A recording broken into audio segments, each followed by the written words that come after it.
Hey guys, tonight we slip quietly through a door that most travelers only imagine. You stand at the edge of an empire, where candlelight shivers against walls of jade and gold, and every whisper could start a war or lull someone to sleep. The Ottoman night hums like an enormous cat, content yet poised. You smell roasted cardamom and a hint of sea salt from the Bosphorus. It's late, the kind of hour when even the boldest street cats curl into shadows. And you, yes, you, are about to wander into a story so soaked in velvet and intrigue that you might forget to breathe. Honestly, you probably wouldn't survive a week here. One wrong glance at the wrong silk curtain, and, well, let's just say you'd be scheduling your next life. So, before you get comfortable, take a moment to like the video and subscribe, but only if you genuinely enjoy what I do here. Drop a comment with your location and the time where you are. I love seeing how far this little midnight caravan travels. Now, dim the lights, maybe turn on a fan for that soft background hum, and let's ease into tonight's journey together. You pad across cool marble tiles, your footsteps swallowed by the hush of the palace. Overhead, lamps of blown glass drip honey-colored light like frozen sunsets. Somewhere, a nightingale dares a final song before sleep. You follow the sound, half expecting it to scold you for trespassing. The empire around you is immense, stretching from the mist of the Balkans to the dunes of Arabia. But here, in the quiet heart of Istanbul, power contracts to a single pulse, the breath of the Sultan himself. People imagine power as loud, clashing swords, booming cannons, yet true power lives in silence, in the pause before a decision. You feel it pressing against your skin like the humid night air. You drift past carved doors where guards once stood rigid as chess pieces. Tonight they are memories, and you're the only player on the board. The corridors smell faintly of rosewater and iron, a perfume of romance and ambition. You think of modern politicians and laugh softly. Their scandals are mere amateur theater compared to the Ottoman stage. A sudden draft flicks your sleeve. You glance to the left. A narrow stair curls downward, invisible to the casual eye. Legend claims these steps led not only to wine cellars, but to rooms where decisions about war and peace were whispered over cushions and sherbet. Historians still debate whether treaties were truly sealed down here or if that's just a story for wide-eyed travelers. Either way, the air tastes of cool stone and maybe, just maybe, secrets. You descend. Each step sighs beneath your weight. In the half-light, you imagine the rustle of silks, the nervous laugh of an envoy hoping his life will last till dawn. Was that a trick of echo or the ghost of a courtier rehearsing his plea? You pause, listening. Nothing. Only the distant heartbeat of the Bosphorus tide. Down here, the empire's might feels less like armies and more like a quiet game of chess played over decades. You picture the Sultan reclining, a single ring catching the lamplight, deciding fates with the lift of an eyebrow. It's absurdly casual, like ordering extra foam in a latte, except entire provinces hang on the choice.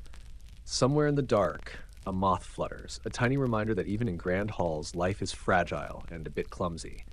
You trail your fingers along the wall. The stone is cool, damp, older than most countries on your current world map. Think of every modern airport lounge you've endured. Now imagine one that smells of sandalwood and forbidden alliances. That's this corridor.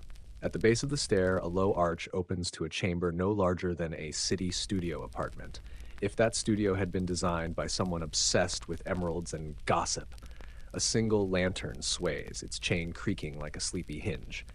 Here, they say, the Sultan's most private councils met, often in the hush of night, so the city above believed he slept.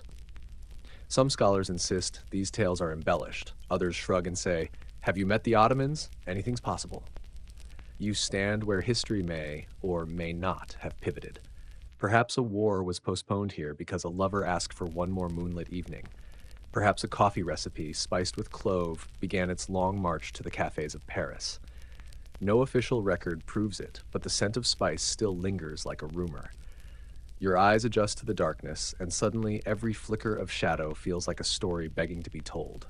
You breathe in, slow and deliberate, as if the walls might exhale secrets in return. And as the silence settles around you, you realize that tonight's adventure isn't about battles or borders. It's about how power hides in whispers, how empires are built on the quiet moments everyone else ignores. Somewhere above, the nightingale sings again, softer now, as if to say, the first page of this journey is turning. You tilt your head, let the sound guide you back toward the stair, and prepare to climb deeper into the velvet dark of Ottoman legend, where the next secret waits, just beyond the next flicker of lamplight. You climb the spiral stair back into a corridor that smells faintly of warm cedar and something sweeter, like figs left on a windowsill. The marble beneath your bare feet cools the heat rising from the hidden chamber. Up ahead, a door stands half open, carved with tulips and crescents, a subtle invitation to those reckless enough to push it wider. You are, of course, that reckless. The door swings with a sigh, revealing the great Topkapi Palace, the beating heart of Ottoman ambition. Tonight, it is a museum of guidebooks and more a living creature, breathing slow and deep under the moon. Lanterns drift like lazy fireflies across the courtyards. A breeze slides through columns of white marble, carrying echoes of music from centuries ago, soft oud strings, a lone ney flute that could just as easily be the hiss of the wind. You step onto the polished floor of the Imperial Gate, where foreign ambassadors once waited, hearts thudding like nervous rabbits. Here, decisions of conquest and mercy began, though never in the booming voice of a public decree. No, the real power played out in whispers and side glances, over sherbet cups that left tongues purple with pomegranate. The palace itself is a puzzle box of gardens, kitchens, libraries, and endless chambers, each one capable of rewriting the fate of provinces. You wander past tiled walls so bright they seem lit from within, sapphire blues, emerald greens, patterns repeating like secret codes. One tile bears a small crack, barely visible, and you can't help but grin. Even empires chip. A gust of night air lifts a tapestry just enough for you to glimpse a narrow hallway beyond. In the old days, that was the hidden passage of the scribes, where imperial clerks scurried with orders they pretended not to read. Some historians still argue whether this passage was merely practical architecture or an intentional maze to confuse spies. Either way, it worked. Half the visitors today can't find the gift shop, and that's with maps. You pause beside the Fountain of the Executioner, a name that sounds far scarier than the gentle trickle before you. Legend says the headsman washed his sword here after every sentence. Another legend insists the fountain was just for washing fruit. Scholars debate, naturally. You lean closer, the water smells of copper and apricots. Both stories could be true. A cat the color of midnight saunters across the courtyard, tail high, eyes reflecting starlight like twin coins. It glances at you with imperial disdain before disappearing into a hedge. You follow, half expecting it to lead you to a hidden treaty room, or maybe just a comfortable sunbeam. Cats, after all, have ruled these grounds longer than any sultan. The deeper you roam, the more the palace feels like a theater after the audience has gone home. Drapes whisper in the breeze, corridors stretch like unanswered questions, and somewhere, always somewhere, water sings in unseen channels. You picture the cooks in the imperial kitchens centuries ago, stirring vast copper pots of lamb stew, gossiping about which vizier's plan would collapse before morning. Power might have dined here, but so did rumor. Ahead lies the privy chamber, where the Sultan prayed, planned, and occasionally napped through sermons longer than a modern podcast. The door is inlaid with mother of pearl that catches the lantern glow like frozen moonlight. You hesitate at the threshold, sensing that even now a silence of authority guards the room. Some say a faint scent of amber still rises from the floor mats, as if the Sultan just stepped out for a late-night stroll. Others argue it's simply the wood aging. Either way, the fragrance lingers like a soft question. Inside, the chamber is surprisingly modest. Cushions, a low table, a window framing the Bosphorus like a stolen piece of sky. It is here that imperial dreams swelled and deflated. Wars were conceived in the quiet between candle flickers. Peace was sometimes signed with nothing more than a nod over a steaming cup of coffee. The room hums with decisions you can almost hear if you tilt your head just right. A sudden laugh drifts through the air, light as silk. You spin, heart quickening, but the room is empty. Maybe it's an echo from centuries past, or maybe some night guard is watching you from a hidden alcove amused at the midnight wanderer. You smile back at the emptiness, unwilling to break the spell. As you leave, the marble floor reflects the moonlight in shifting silver patterns like a quiet applause for your trespass. The palace exhales around you, vast and unhurried, a reminder that empires may fall, but their stones remember every secret. You step back into the corridor, drawn toward a faint glow ahead, where the next chapter of this velvet dark tale waits just beyond another carved door. You follow the faint glow until it spills into a wide chamber that smells of roasted pistachios and slow-burning sandalwood. The lanterns here are lower, casting a golden haze across the tiles, and a low murmur of water drifts from some hidden fountain. You pause, the hush of the room settling around you like a velvet cloak. This is the place where the sultans themselves once unwound, where power slipped off like a discarded robe and eccentric habits took center stage. A breeze carries the faint clang of a distant bell. Maybe a ship on the Bosphorus, maybe just a cat knocking over a priceless vase. Who can tell? You grin to yourself. History is full of sounds nobody can quite explain. At the far end of the hall stands a carved cedar screen. Behind it lies the private world of the Sultan's nightly routines, a world recorded in fragments by servants who knew how to whisper but never shout. Step closer and the air thickens with scents of rose oil and clove. Here, long before streaming services, the Sultan curated his own late-night entertainment. Some sultans, like the famously meticulous Selim Nasek, insisted on an evening ritual of reading poetry aloud while sipping a wine no one dared to mention by name. Others favored elaborate board games that made modern chess look like tic-tac-toe. A few had habits so odd that palace chroniclers, masters of discretion, simply wrote various amusements and moved on. Historians still debate whether various amusements meant secret music sessions or something more gymnastic. You picture the Sultan lounging on embroidered cushions, hair scented with amber, listening to musicians hidden behind silk drapes. A single cough from a lute player could decide whether a melody became immortal or forgotten by sunrise. Power here was quiet but absolute, like a cat deciding which lap to claim. One tale, half rumor, half stubborn legend, speaks of a sultan who kept a personal aviary in his sleeping chamber, filled with nightingales trained to sing in precise harmonies. Supposedly, they performed lullabies so hypnotic that visiting dignitaries fell asleep mid-sentence. Some scholars call it a myth, others point to faint etchings of birds on the chamber walls as proof. You lean closer to a nearby panel, and, sure enough, a small bird shape peers back, smug and knowing. And then there was the Sultan with a sweet tooth so intense he required a new dessert each night, a challenge that turned the imperial kitchen into a sugar-fueled laboratory. Caramelized figs, pistachio creams, honeyed rosewater pastries, each concoction tested on brave tasters before reaching the royal plate. Modern dessert influencers would have sold their souls for that gig. Yet beneath the indulgence pulsed a discipline that would terrify a modern wellness coach. The Sultan's physicians tracked sleep cycles, herb intake, and even the rhythm of nightly prayers, believing that an empire's strength flowed from the ruler's pulse. One court doctor reportedly measured the Sultan's heartbeat against the cadence of Sufi music to prescribe the perfect bedtime tune. Whether that worked or was just an elaborate excuse to score concert tickets remains a point of scholarly argument. You move through the chamber, fingertips grazing the inlaid mother-of-pearl that decorates the furniture. Every surface seems to hum with quiet authority. You can almost hear a servant announcing the evening's entertainment, voice soft but steady, as if any louder would disturb the delicate balance of the night. A low alcove opens to a tiny courtyard, moonlight pouring like silver tea into a stone basin. Here the Sultan might breathe the cool air, watch the sky, and let decisions settle like sediment in a cup of strong coffee. The empire's borders stretched for thousands of miles, yet in this pocket of midnight calm, power felt smaller, more human. You glance up at the stars scattered across the Bosphorus sky.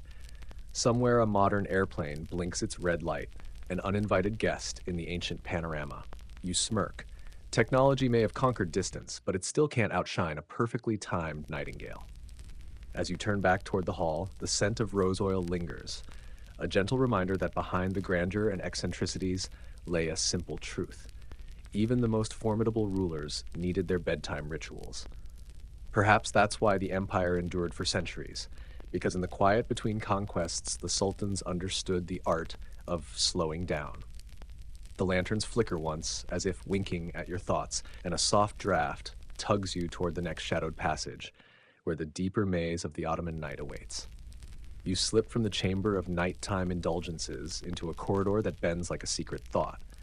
The air cools again, threaded with a faint metallic tang, iron from old hinges, or maybe the memory of incense long since burned. Ahead, an archway of turquoise tiles opens like a sigh, and you step into the realm that few outsiders ever glimpsed while the Empire lived. The Imperial Harem, a labyrinth of whispering silk and quiet authority. The word itself carries a cargo of misunderstandings. In travel guides, it is reduced to an exotic curiosity. In gossip, it becomes a scandalous playground. But to walk these echoing halls is to feel something else entirely. The weight of protocol, the precision of hierarchy, the subtle power of women who shape dynasties with a single raised eyebrow. The harem was not a single room of idle pleasures. It was a self-contained city within a palace, with schools, kitchens, baths, and a rigid chain of command sharper than any soldier's saber. Your first step lands on a mosaic floor, so intricate it seems to ripple under moonlight. Lamps flicker from niches in the wall, casting patterns that dance like soft music across the ceiling. You pause, letting the geometry pull you inward. Somewhere a door closes with a hush, as if the building itself has decided you may proceed. To your left, a narrow hallway angles toward the court of the Queen Mother, Valid Sultan, the most powerful woman in the empire. She was mother to the reigning sultan, advisor to ministers, keeper of traditions, and sometimes the quiet architect of coups. Contemporary gossip claimed she could order a governor dismissed over morning coffee. Some historians insist those tales were exaggerated. Others point to letters written in her hand that read less like maternal advice and more like strategic directives. Whatever the truth, her shadow stretched as far as any army. The scent of rosewater thickens as you walk. You imagine servants gliding past centuries ago, carrying copper trays of sherbet and almond cakes for late-night council. The Valid's apartments remain hushed but not lifeless. Curtains of deep crimson still sway, even when no breeze dares enter. You can almost hear the low rhythm of conversation, the quick intake of breath when a decision is made that will tilt the empire's balance. A cat streaks across the hallway, a sudden flash of black fur that startles you back into the present. Its tail flicks like punctuation before it vanishes around a corner, unimpressed by history. Beyond the Valid's court lies the Hall of the Concubines, a name that titillates tourists, but once signified rigorous education as much as intimacy. Young women chosen from across the empire, Circassian, Greek, Bosnian, Persian, arrived here not merely to entertain, but to learn. Tutors drilled them in languages, music, diplomacy, and the delicate art of survival. To catch the Sultan's eye was only the beginning. To maintain influence required wit sharper than any jeweled dagger. A misplaced word could mean a quiet return to obscurity, or worse. Modern career coaches would call it leadership training with life or death stakes. Legends linger of rivalries fought not with daggers but with poetry and perfectly timed gifts. One story tells of a concubine who secured her position by presenting the Sultan with a sherbet recipe so intoxicating it became a state secret. Skeptics roll their eyes, yet a faded recipe for a rose and mint concoction still sits in the palace archives, its ingredients blurred as though intentionally smudged.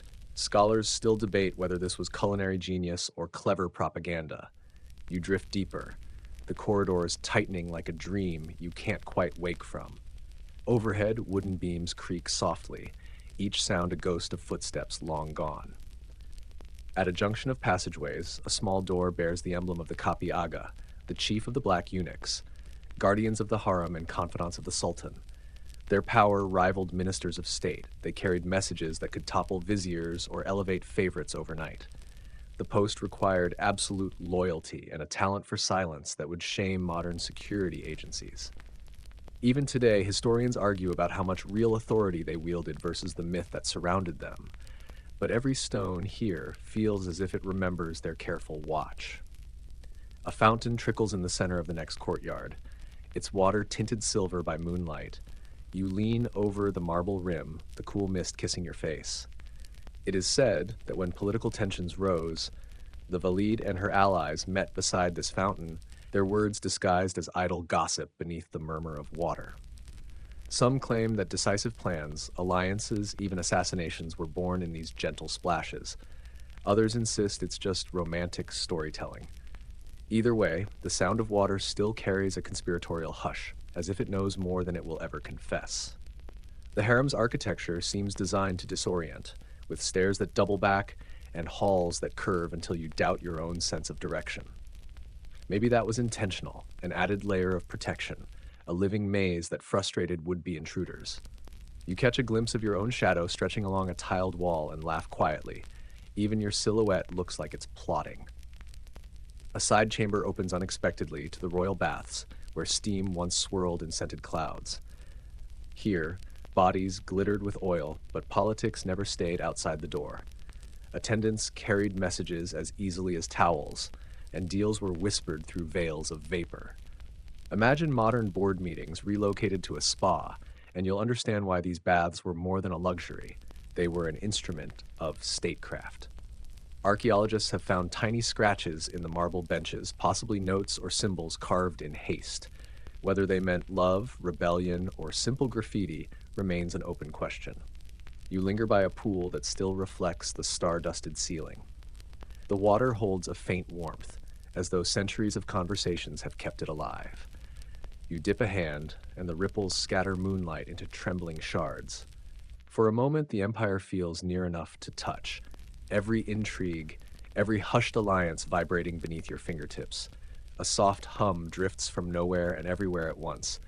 Perhaps it is only the wind threading through vents, but you imagine it as the collective murmur of countless voices, concubines reciting lessons, mothers advising sons, eunuchs exchanging coded greetings. It's the sound of a world hidden behind screens and curtains, a world where whispers weighed more than cannon fire. As you step back into the corridor, the air cools again, scented faintly with jasmine. The harem stretches on behind you, its stories lingering like the echo of a long exhale. Power here was neither spectacle nor accident. It was daily practice, quiet and relentless, as precise as the tiles under your feet. You realize that in this empire of velvet shadows, the most formidable rulers might have worn silks instead of armor. Ahead, a faint glimmer promises another turn, another layer of the Ottoman night.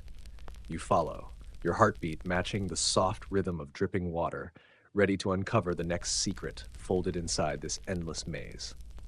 You emerge from the maze of the harem into a long, lantern-lined passage that seems to stretch like a slow exhale. The night outside has deepened, and the Bosphorus moonlight now lies across the marble floor like a pale silk runner. Your footsteps echo softly, but every sound feels borrowed, like you're walking through someone else's memory. Ahead waits the quarters of the powerful queens, the women whose presence could tilt the balance of an empire with a single glance or a single sigh. The Valid Sultan you left behind held great influence, but the Haseki Sultan, the Sultan's chosen consort and official queen, could be just as formidable. Popular imagination paints her as a vision of jewels and mystery, yet her true strength was sharper than any diamond. Tonight you can almost hear the rustle of her silk robes as you approach the apartments once reserved for these legendary figures. The scent of clove and warm honey drifts through the hallway, a fragrance that has outlived its wearers. Inside, the chamber is an unexpected blend of intimacy and strategy. Cushions the color of ripe figs spill across the floor. The walls glitter with Iznik tiles whose turquoise patterns ripple like frozen sea waves. A brass brazier still holds a faint trace of smoke, as though someone has only just risen from a council of whispers. It's easy to picture the Haseki reclining on those cushions, a single ring catching lamplight as she listens to the evening's reports. News from distant garrisons, rumors from rival courts, and, most precious of all, the shifting moods of the Sultan himself. Historians still debate which queen wielded the greatest power. Some argue for Hurrem Sultan, the brilliant strategist who began as a captured concubine and became legal wife to Suleiman the Magnificent. Others champion Kosem, who outmaneuvered viziers and regents alike to protect her son's inheritance. Each left letters, decrees, and architectural projects that still dot the Istanbul skyline. Yet for every well-documented triumph, there are murmured stories of invisible victories. Alliances formed over late-night sherbet, provinces spared or sacrificed with nothing more than a raised eyebrow. Scholars trade footnotes, the stones keep their secrets. You settle onto a low bench, the wood worn smooth by centuries of quiet negotiations. Imagine a modern boardroom stripped of fluorescent lights and filled instead with moonlight and the soft hiss of burning incense. Here, generals' fates were decided not with shouted commands, but with a gentle tilt of the head. A single phrase, perhaps tomorrow, could mean war delayed, trade routes opened, or arrival quietly dismissed. You wonder how many ministers realized that the empire's most decisive conversations often unfolded while the sultan slept, his dreams unknowingly guided by a queen's persuasion. A sudden draft stirs the curtains, and for an instant you catch the faint chime of distant music. Perhaps it is only the wind, yet you picture a small ensemble, oud, ney, and tambourine, playing in an adjoining room while the queen conferred with her advisors. Music was more than entertainment, it was strategy. The rhythm masked conversations, the melody softened tempers, the harmony signaled trust. One chronicler wrote, "In the Haseki's salon, even the silences had a tempo. Whether that's poetry or simple truth is anyone's guess.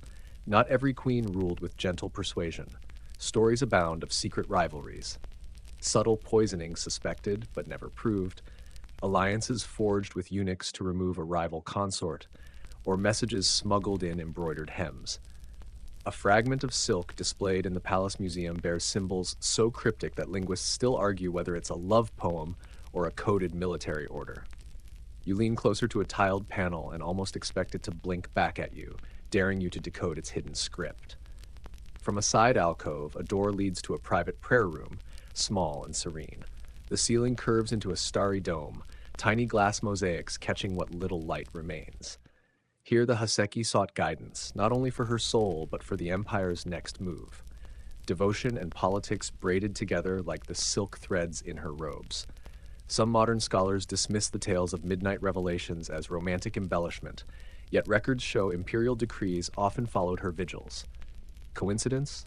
The debate continues, fueled by equal parts skepticism and awe. A faint rustling draws your attention to a lattice window overlooking the gardens below. Moonlight pools across the courtyards, and you see shadows of trees swaying like conspirators.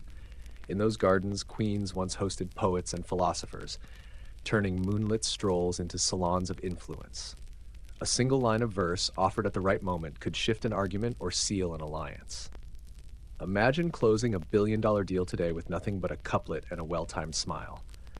Closer to the main chamber, a marble basin trickles cool water. The sound is hypnotic, each drop a heartbeat. You trail a finger through the stream and feel time blur. Centuries dissolve, the politics remain. It's almost funny. Modern meetings rely on spreadsheets and endless slides, but here decisions floated on the quiet music of water and perfume. Another hallway opens onto a treasure gallery where gifts from across the empire once dazzled visitors. Venetian glass, Persian carpets, Indian spices.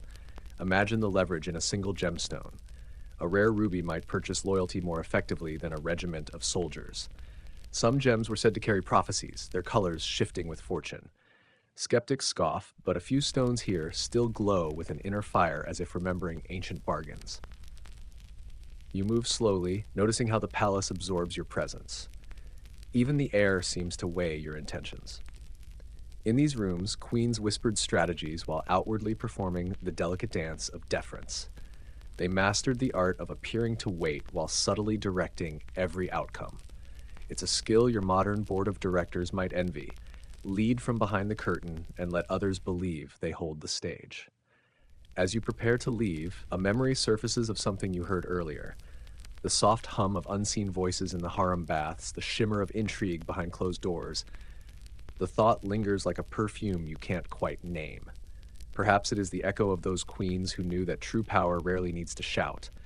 Perhaps it is simply the palace reminding you that history favors those who master patience. You step back into the corridor, moonlight following like a faithful cat.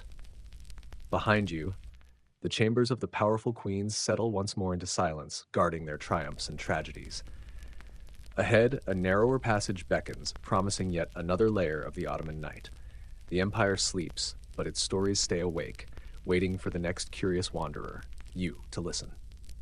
The corridor narrows as you continue, The marble walls closing in like the pages of a book someone is about to fold shut. A faint metallic smell drifts through the air. Bronze oil, perhaps, or the memory of iron chains long gone. Before you even reach the carved wooden gate, you know this is the domain of the eunuchs, the silent guardians of the Ottoman harem, men whose influence extended far beyond the duties most outsiders imagine. The gate itself is far simpler than the jeweled doors you've passed, but that restraint hides a history richer than gold leaf. Beyond it lies a world of strategic shadows. You step inside and find yourself in a stone courtyard dimly lit by crescent lamps. The soft scrape of your own sandals becomes the loudest sound. Somewhere, water drips to a rhythm steady enough to rival a metronome. This place was made for secrecy, and it still demands it. Tall, narrow buildings ring the square, their windows veiled with intricate latticework. From these quarters, the black eunuchs, many brought from distant African kingdoms, once oversaw the daily life of the harem. Their duties went far beyond night watch and doorkeeping. They were confidants, messengers, even kingmakers, carrying words that could ignite a wedding, avert a rebellion, or quietly end a rival's career. Their chief, the Kızlar Asa, answered only to the Sultan himself. Historians still argue over how much true power these men held. Some records show them drafting royal decrees and managing vast charitable endowments. Others say their role was inflated by rumor, a convenient scapegoat for courtly intrigues. You pause beneath an archway where their offices once buzzed with secret correspondence and imagine the quiet shuffle of parchment, the soft click of wax seals. A faint scent of beeswax lingers even now, as if the walls themselves refuse to forget. You head toward a long hall where the lamps hang low enough to brush your hair. The air smells of cardamom tea and the faint salt of sweat, echoes of centuries when guards trained here not with swords but with silence.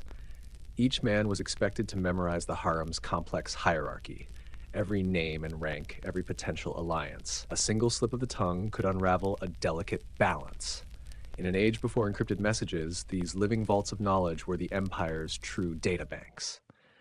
A legend survives of one chief eunuch who outwitted an ambitious vizier by delivering a sealed letter across the city in under an hour, on foot, through labyrinthine streets, without a single guard. Some scholars scoff, pointing to the city's size. Others note the eunuch's unmatched familiarity with Istanbul's secret tunnels. True or not, the tale distills their essence: swift, silent, invisible. Near the courtyard's center stands a small fountain whose basin gleams like moonlit steel. They say the eunuchs gathered here after sunset to share whispered reports and the occasional joke. Imagine a secret society of midnight comedians, their laughter so soft it barely rippled the water. The thought makes you smile. Even in lives bound by duty, a little mischief survives. A side door leads you into the Hall of Records, where, rumor has it, the eunuchs kept private archives separate from the Sultan's own. Shelves once groaned with scrolls charting alliances, dowries, and the subtle movements of imperial favorites. Some believe these records vanished when the empire fell. Others say they were deliberately burned to protect certain reputations. A faint charred smell clings to the stone, as if the debate is more than mere speculation. You stop at a narrow window slit and look out over the city. Minarets rise like ink strokes against the indigo sky. Below, the Bosphorus shimmers, carrying the size of centuries in its tides. From this vantage, the eunuchs could watch for messages arriving by boat, lantern signals flashing across the water like a secret Morse code. Modern satellites may be faster, but they'll never be this romantic. When you turn back inside, the silence thickens until it's almost physical, pressing against your ears. You realize that these men, often taken from their homelands as boys, remade by force, built lives of deep purpose within that quiet. They learned to move without echo, to speak only when words would turn history. It's a discipline many modern leaders would envy, though few could endure it. Another corridor slopes down to a chamber lit by a single lamp. The floor bears a faint pattern of interlocking stars, worn smooth by countless careful steps. Here, the chief eunuch once met privately with the Sultan, delivering intelligence gathered from every corner of the palace. Some meetings decided wars. Others arranged marriages that sent ripples through dynasties. Each conversation balanced on the blade of a whisper. A small wooden chair rests against the wall. You imagine the chief eunuch seated there, back straight, voice low, carrying the weight of an empire without ever drawing a weapon. The power of presence, plain unstoppable. You run a hand along the arm and feel a groove where fingers once pressed, perhaps during a particularly tense report. That discreet indentation speaks as eloquently as any archive. From deeper within the quarters comes a faint melody, perhaps the wind, perhaps the remembered hum of evening prayers. Some say the eunuchs sang softly at night, a chorus of voices braided with devotion and melancholy. Others insist it was only the timbers creaking in the cool Bosphorus breeze. Either way, the sound now bridges centuries, settling over your shoulders like a lullaby. You step back into the courtyard, the crescent lamps flickering as if in a bow of farewell.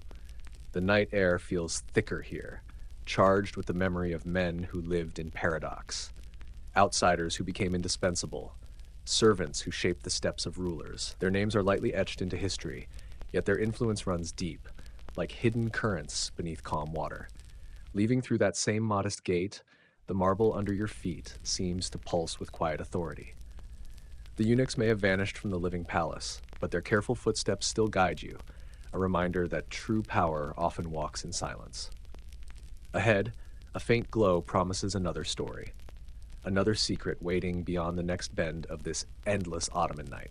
You keep walking, guided now by the soft whisper of a distant melody. It is neither loud nor hurried, just a lingering tone that seeps through stone like a slow heartbeat. The corridor curves until it opens into a broad hall, where the ceiling rises into a high dome, painted indigo and gold, so the night sky itself seems to have settled indoors. Here, long after the Sultan's private councils closed and the eunuchs finished their quiet rounds, the palace took on another life. Music in the night, the midnight concerts that braided politics with poetry. The hall's first breath is thick with memory. Oud strings once thrummed beneath these arches, joined by the reed-like cry of the ney and the deep heartbeat of the darbuka. You imagine the sound as a living river flowing from cushion to cushion, carrying whispers of desire and debate. Tonight, the air still holds a faint vibration, like the final note of a song you cannot quite forget. Colored glass lanterns hang from long chains, scattering dappled emerald and amber light across the polished marble floor. Your reflection swims in those patches of color, a quiet spectator at a concert centuries gone. It's easy to picture musicians seated cross-legged on rich carpets, eyes half-closed in focus, while attendants glide past with sherbet trays that catch the lantern glow like scattered jewels. Music here was never mere background. It was a language of power, a tool as precise as any royal decree. When the Sultan invited poets, scholars, and musicians to these night gatherings, he signaled favor, or warning, without uttering a single political word. A subtle shift in the evening's repertoire could announce a policy change faster than any rider on horseback. Modern press conferences feel almost clumsy beside that quiet art. Palace guides love to tell a story about Suleiman the Magnificent. He is said to have judged diplomatic guests by their response to a particular Sufi hymn. If they swayed to its slow, meditative rhythm, he deemed them patient negotiators. If they fidgeted, he knew their tempers would snap before dawn. Some historians wave this away as romantic lore, but an old account by a Venetian envoy describes exactly such a performance, recording his own awkward stillness with honest embarrassment. Scholars still argue whether Suleiman truly tested his guests or simply enjoyed the spectacle. At the far end of the hall stands a low platform where singers once stood, their voices carrying stories older than the empire itself. Ballads of desert journeys, epics of love undone, mystical poems that turn the night into prayer. The echo of those lyrics still clings to the plaster. You tilt your head and almost catch a line about the moon chasing the tide, though perhaps it's only wind skimming the dome. Near the platform, a niche opens into a small antechamber known as the Room of the Whispered Verse. There, poets recited new works to the Sultan, each hoping a carefully chosen metaphor might win patronage or nudge a political current. A single couplet, perfectly timed, could soften a heart or sharpen a rivalry. Imagine closing a modern trade deal with nothing but a haiku and a bow. The Ottomans came close. You run your fingers along the room's cool stone and find tiny etchings, names, bits of lines, perhaps the idle doodles of a bored musician. One scratch curls into the shape of a bird. Was it a signature, a cipher, or simply a passing fancy? Historians debate, of course. You smile. Some mysteries deserve to remain unsolved. The palace cats were regulars here, according to more than one account. They padded between cushions, tails high, accepting bits of roasted lamb or dried figs, their purrs blending with the percussion. Tonight a shadow slips across the threshold, perhaps another descendant on its nightly patrol. The thought of an unbroken feline dynasty amuses you. Centuries of whiskered critics who never once bought a ticket. Music had a practical role beyond charm. Court physicians believed certain modes, makams, could regulate sleep, calm tempers, even lower fevers. They prescribed whole playlists for ailments, insisting that a slow Hijaz melody could soothe palpitations better than any herb. Modern science may chuckle, but you know the pull of a favorite late-night song. Some truths outlast the need for proof. At the rear of the hall, a pair of narrow stairs spirals to a balcony reserved for the Sultan and his closest confidants. From there, he could observe without being seen, weighing the harmony of music and politics alike. The wood of the railing is polished smooth, where countless fingers tapped in time. You rest your hand there and feel an almost imperceptible thrum, as if the music never fully stopped.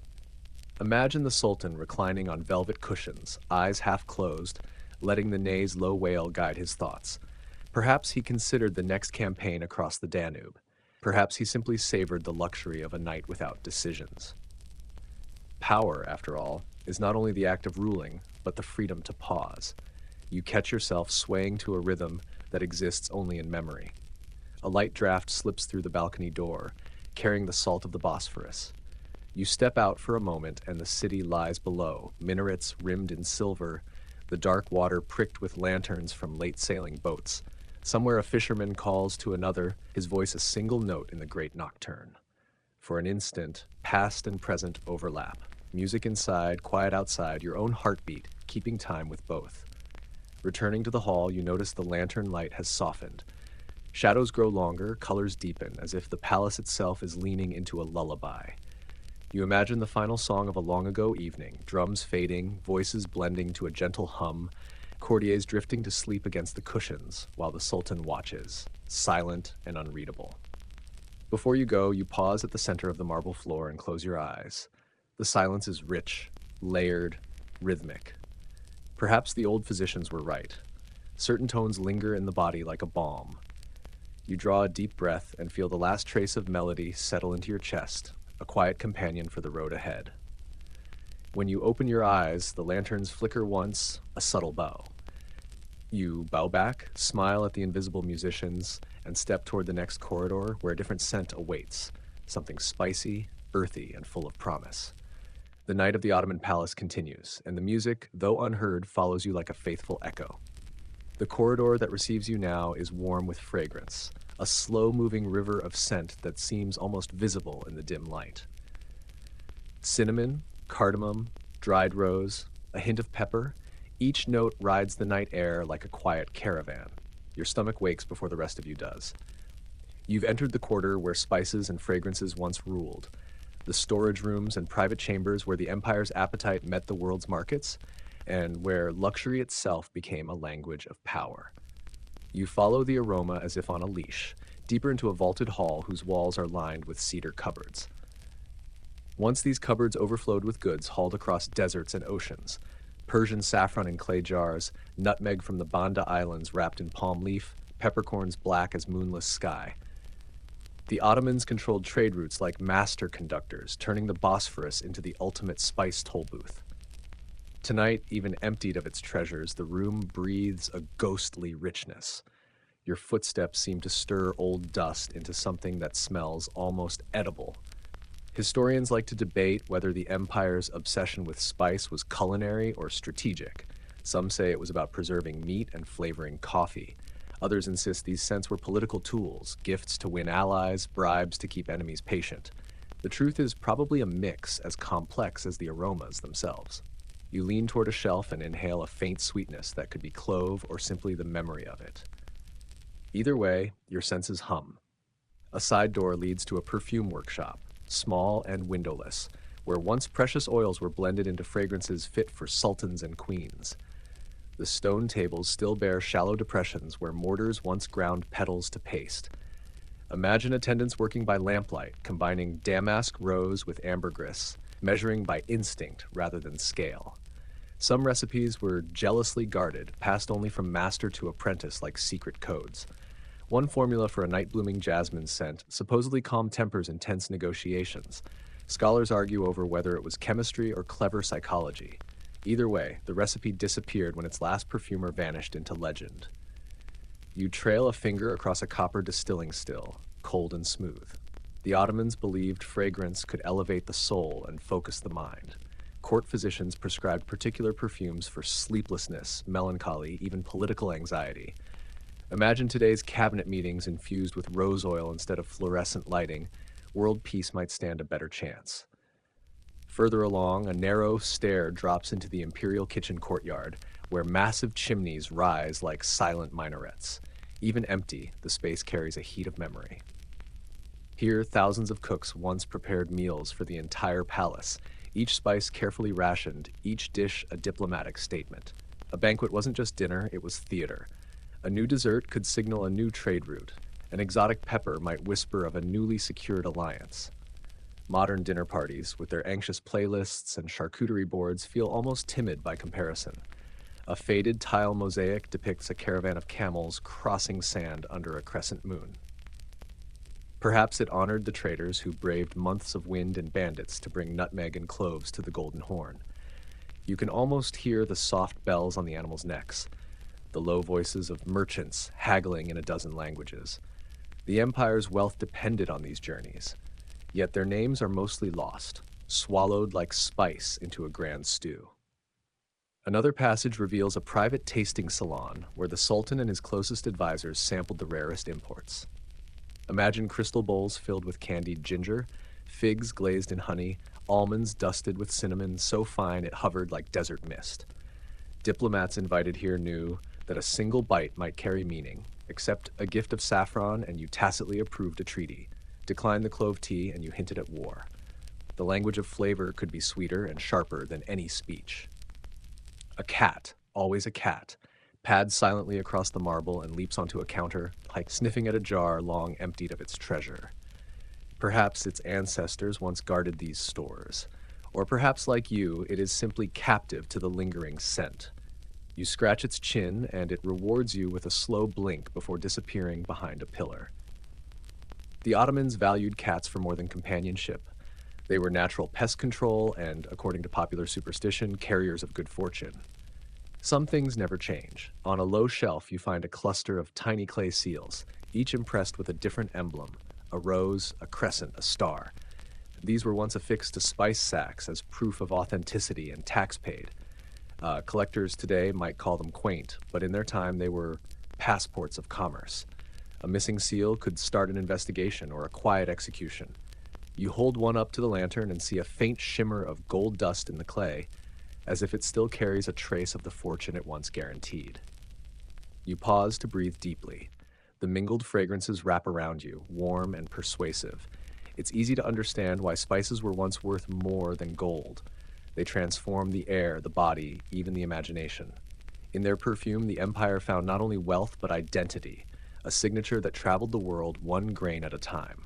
Up a short stair, a balcony overlooks the Bosphorus.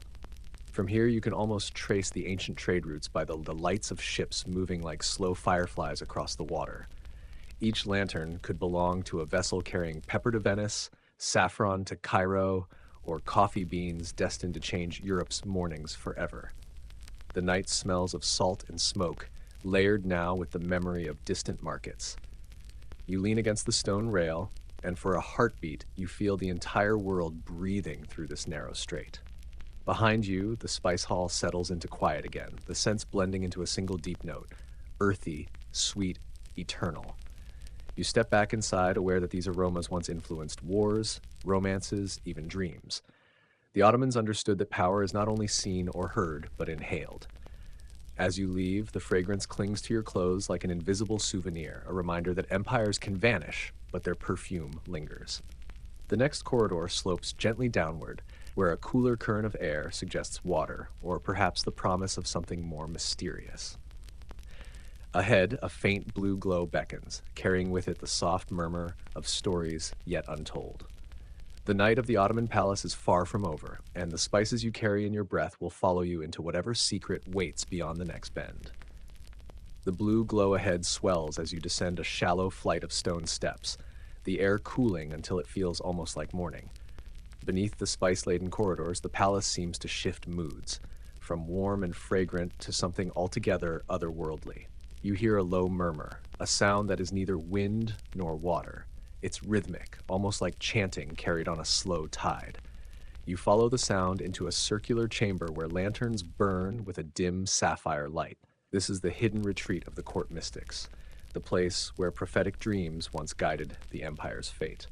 The floor is a mosaic of interlocking stars, each tile polished by centuries of bare feet. The pattern seems to move under the lanterns, a quiet swirl of midnight sky trapped in stone.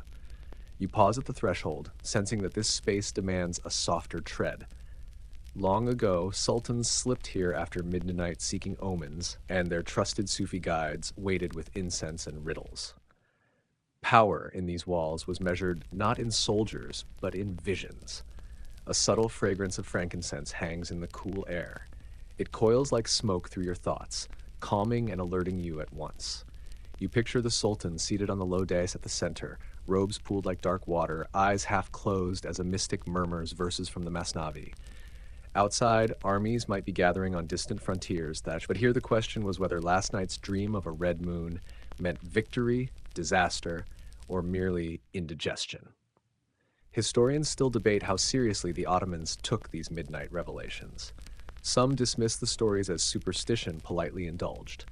Others point to letters where sultans reference visions of the night before launching campaigns or arranging royal marriages.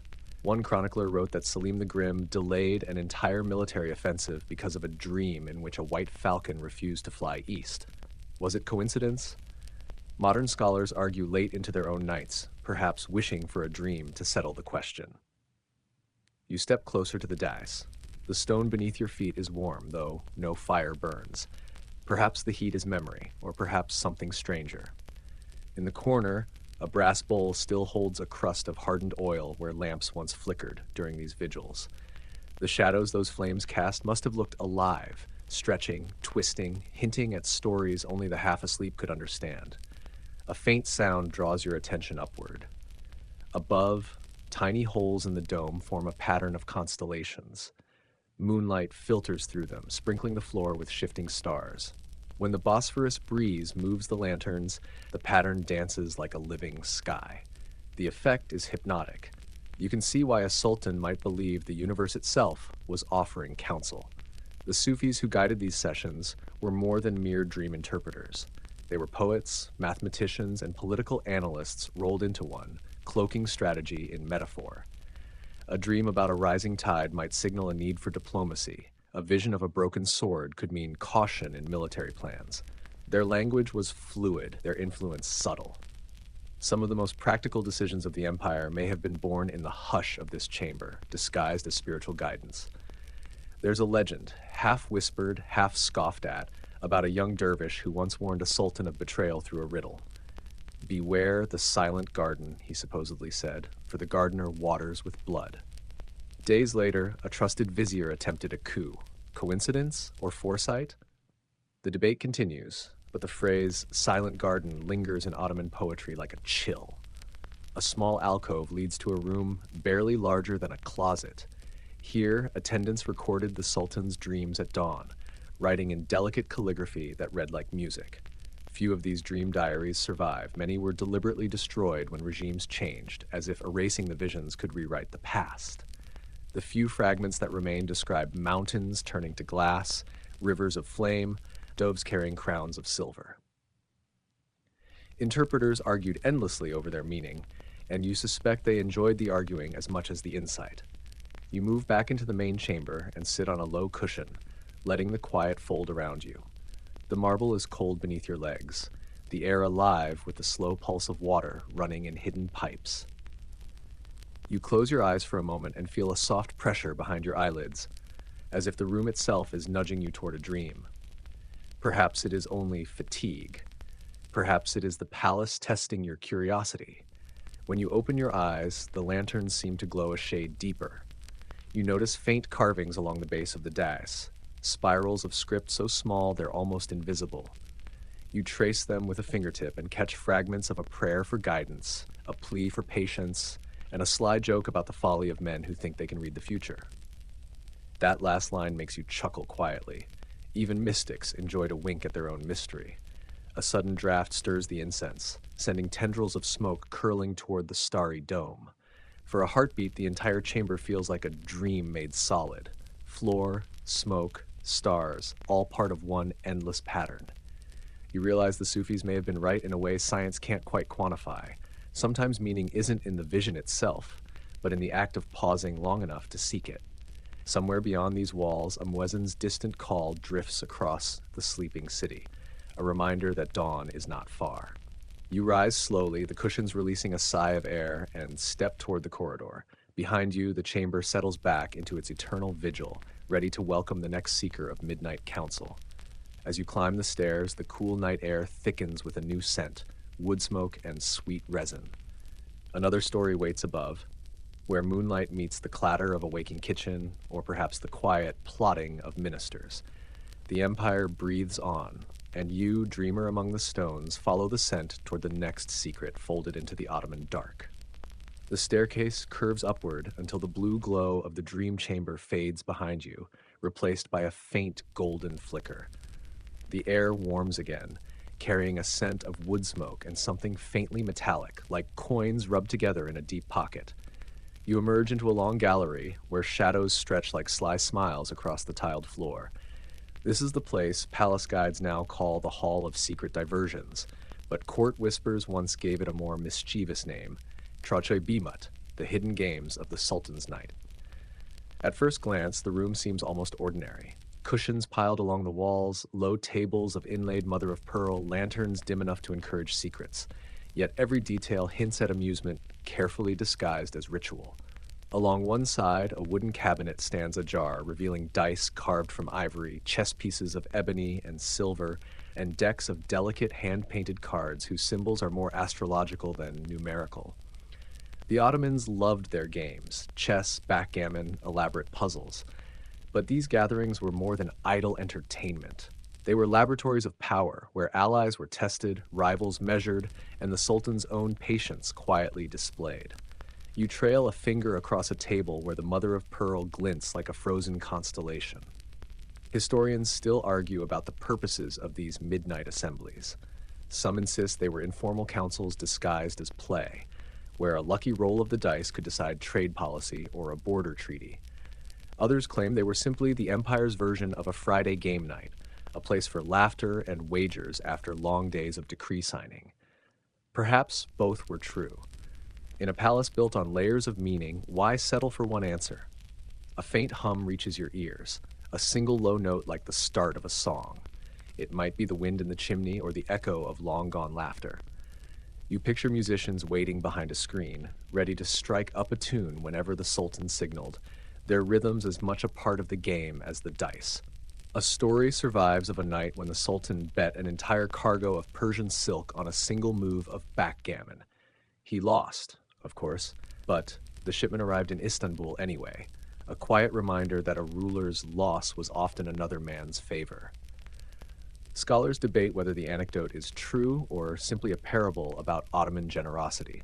Either way, the silk made its way into the harem's wardrobes, and the tale endures like a sly grin. You pass a shelf of glass bottles once used for experimental cordials, rose liqueur, spiced pomegranate, even a rare infusion of saffron and honey said to sharpen the senses. Palace physicians believed these concoctions kept minds alert through the long games. Some modern mixologists would pay a fortune for the recipes. You lift a dusty stopper and catch a faint sweetness that outlasted centuries, proof that pleasure can be patient. At the far end of the gallery, a hidden door stands half concealed behind a tapestry of hunting scenes. The fabric stirs in the slight breeze as if beckoning you closer. Behind it, a narrow corridor leads to a small chamber lit by a single lantern. Here the games became stranger, according to rumor. Not dangerous, nothing scandalous enough to break the empire's careful decorum, but curious experiments with herbs, perfumes, and curious devices imported from distant markets. Some accounts speak of smoke that shifted color with the beat of a drum, of mirrors that multiplied candlelight into a galaxy of reflections. Were these early attempts at theater or private rituals meant to bend the mind toward vision? The few records that exist end in ellipses, as if the scribes themselves chose mystery over clarity. You imagine the Sultan reclining on embroidered cushions while trusted companions arranged a set of ivory dominoes whose pips glimmered like tiny moons. The stakes might have been nothing more than a playful boast or the governorship of a province. In this palace, humor and consequence often shared the same table. A single jest, perfectly timed, could elevate a poet to court favorite or reduce a vizier to uneasy silence. The sultans understood that laughter disarms more effectively than swords. On a side table rests an old lute, one string broken, the wood dark with age. You pluck a surviving string and the note lingers, soft and haunting. Perhaps some court musician once plucked the same note to signal the end of a game, the hour when secrets return to silence. Music and play here were inseparable, each feeding the other like moonlight feeds the tide. A cat slips into the chamber. Of course there is a cat, its eyes reflecting the lantern with that familiar knowing gleam. It circles the dice table, tail flicking, then leaps gracefully onto a cushion as if to claim a seat in the next round. You chuckle under your breath. Perhaps these midnight sessions were never truly private. The Ottomans treated leisure as both art and strategy. Play allowed the Sultan to test the patience of his ministers, to gauge their wits without the heavy armor of ceremony.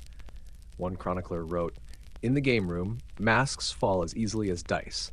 Whether the chronicler exaggerated or merely observed keenly is still debated, but the phrase feels right. You can almost sense the tension that must have hung over a single roll, the silence before the dice settled, the soft collective breath of men whose futures might ride on a game of chance." You wander back to the main hall, lantern light pooling like liquid amber around your feet. The scent of old wood smoke lingers, touched with a sweetness that might once have been cinnamon. Above, the dome collects your quiet footfalls and returns them as a faint echo, like a ghost applauding from the rafters. Standing in the center of the gallery, you realize these secret games were never just diversions. They were rehearsals for empire, practice grounds for strategy, laboratories for trust and betrayal. In the hush after a final move, decisions settled like dust, subtle, invisible, and irreversible. Modern boardrooms might dress their power in spreadsheets, but the essence is the same: tension, risk, and the sly satisfaction of a well-played hand. You take a last look at the dice, the loot, the tapestry that hides the door, and feel the weight of countless unrecorded stories pressing from the walls. Then, as though cued by an unseen musician, the lanterns flicker once, guiding you back toward the corridor. Beyond lies a darker passage where the air smells of sea salt and distant rain, promising that the next secret of the Ottoman night waits just ahead, ready to turn play into something far more dangerous. The darker passage opens like a slow inhale, and you follow its cool breath into a chamber where the air tastes faintly of iron and candle wax. The scent is heavier here, more solemn, as if the stones themselves remember every whispered plot. A single lamp burns at the far end, haloing a low marble table stained by centuries. This is where schemes of rebellion were drafted beneath layers of velvet night. The Ottoman court liked to display serenity, but power that vast always trembled somewhere beneath the surface. Behind the splendor of concerts and games, rival factions jostled for influence. Here, in this quiet room, those rivalries took shape. Courtiers, ambitious princes, and even the Sultan's own kin found subtle ways to bend the empire's future. You can almost hear their cautious footsteps in the corridor, cat-soft, each carrying a secret heavy enough to sink a ship. Wooden panels carved in interlocking patterns line the walls, designs that make you blink twice before you can tell where one motif ends and another begins.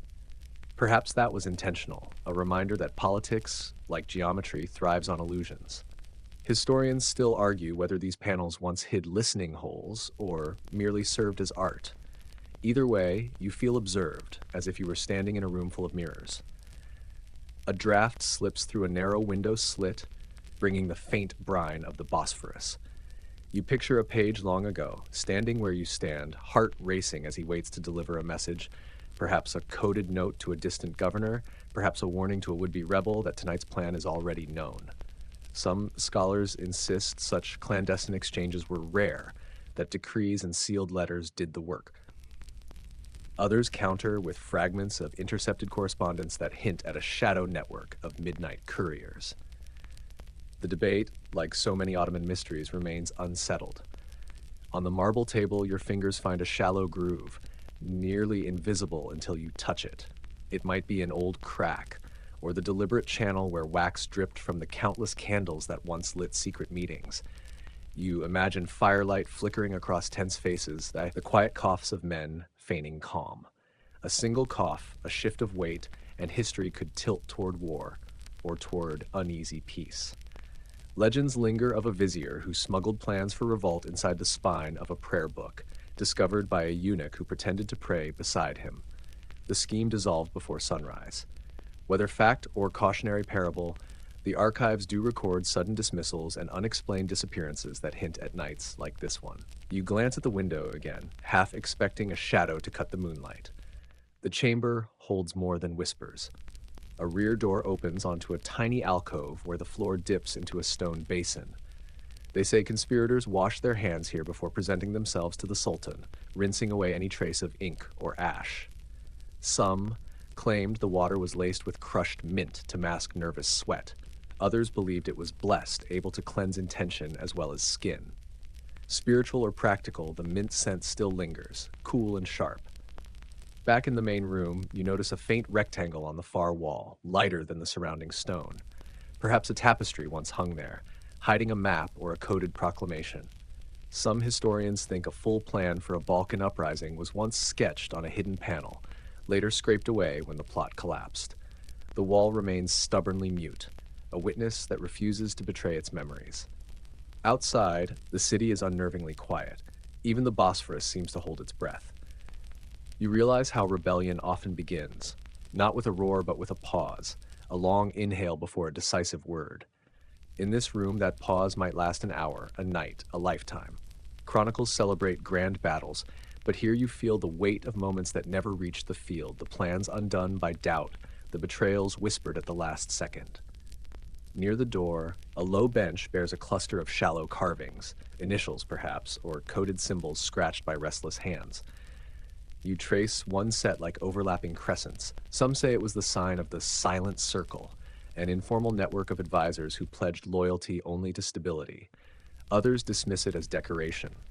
Yet the grooves feel deliberate, as if someone needed to leave proof they were here, alive inside the tension. You sit for a while, letting the stillness settle. It is a silence that hums, thick with unspoken calculations. Perhaps you begin to understand why so many plans failed before they began. Power this immense is not toppled by noise, it absorbs noise. To outwit such force requires patience, sharper than any sword. You imagine the faces of long-gone plotters, minds racing while their voices stayed soft. Perhaps some simply tired of the game and chose safety over ambition. A faint sound breaks your reverie, a distant metallic chime, like a bell struck once and forgotten. You stand, heart quickening, but the corridor remains empty. Maybe it was just the palace settling, or the echo of an alarm rung centuries ago when a guard uncovered a secret meeting. Either way, the moment passes, leaving only the soft drip of water from the basin. Before you go, you glance back at the marble table. The single lamp flickers, casting shifting shapes that might be maps, might be faces, might be nothing at all. The Ottomans understood that intrigue is both real and imagined, and that the line between them is where empires endure. You bow slightly, not to the ghosts of rebels, but to the quiet itself, and step into the hallway. The air outside feels fresher, edged with sea salt and the faint perfume of night jasmine. Behind you, the chamber of conspiracies resumes its eternal watch, hoarding secrets it will never share. Ahead, the corridor bends toward a faint amber glow and the soft murmur of voices, perhaps the echo of a long-forgotten ceremony, or the next story waiting to unfold in this sleepless Ottoman night. The corridor slopes gently upward until the amber glow ahead blossoms into a soft golden light. The scent of jasmine grows richer, layered with the faint tang of warm oil and something almost citrus. You emerge into a vast chamber whose domed ceiling is painted the color of late sunset, deep apricot fading to rose. Here the empire once staged its most curious midnight observances, ceremonies that balanced reverence and theater in equal measure. Welcome to the world of eccentric rituals, rites so elaborate they could make a modern award show look like a hasty lunch meeting. The first thing you notice is the floor. A circle of black and white marble spirals outward from a single bronze disc.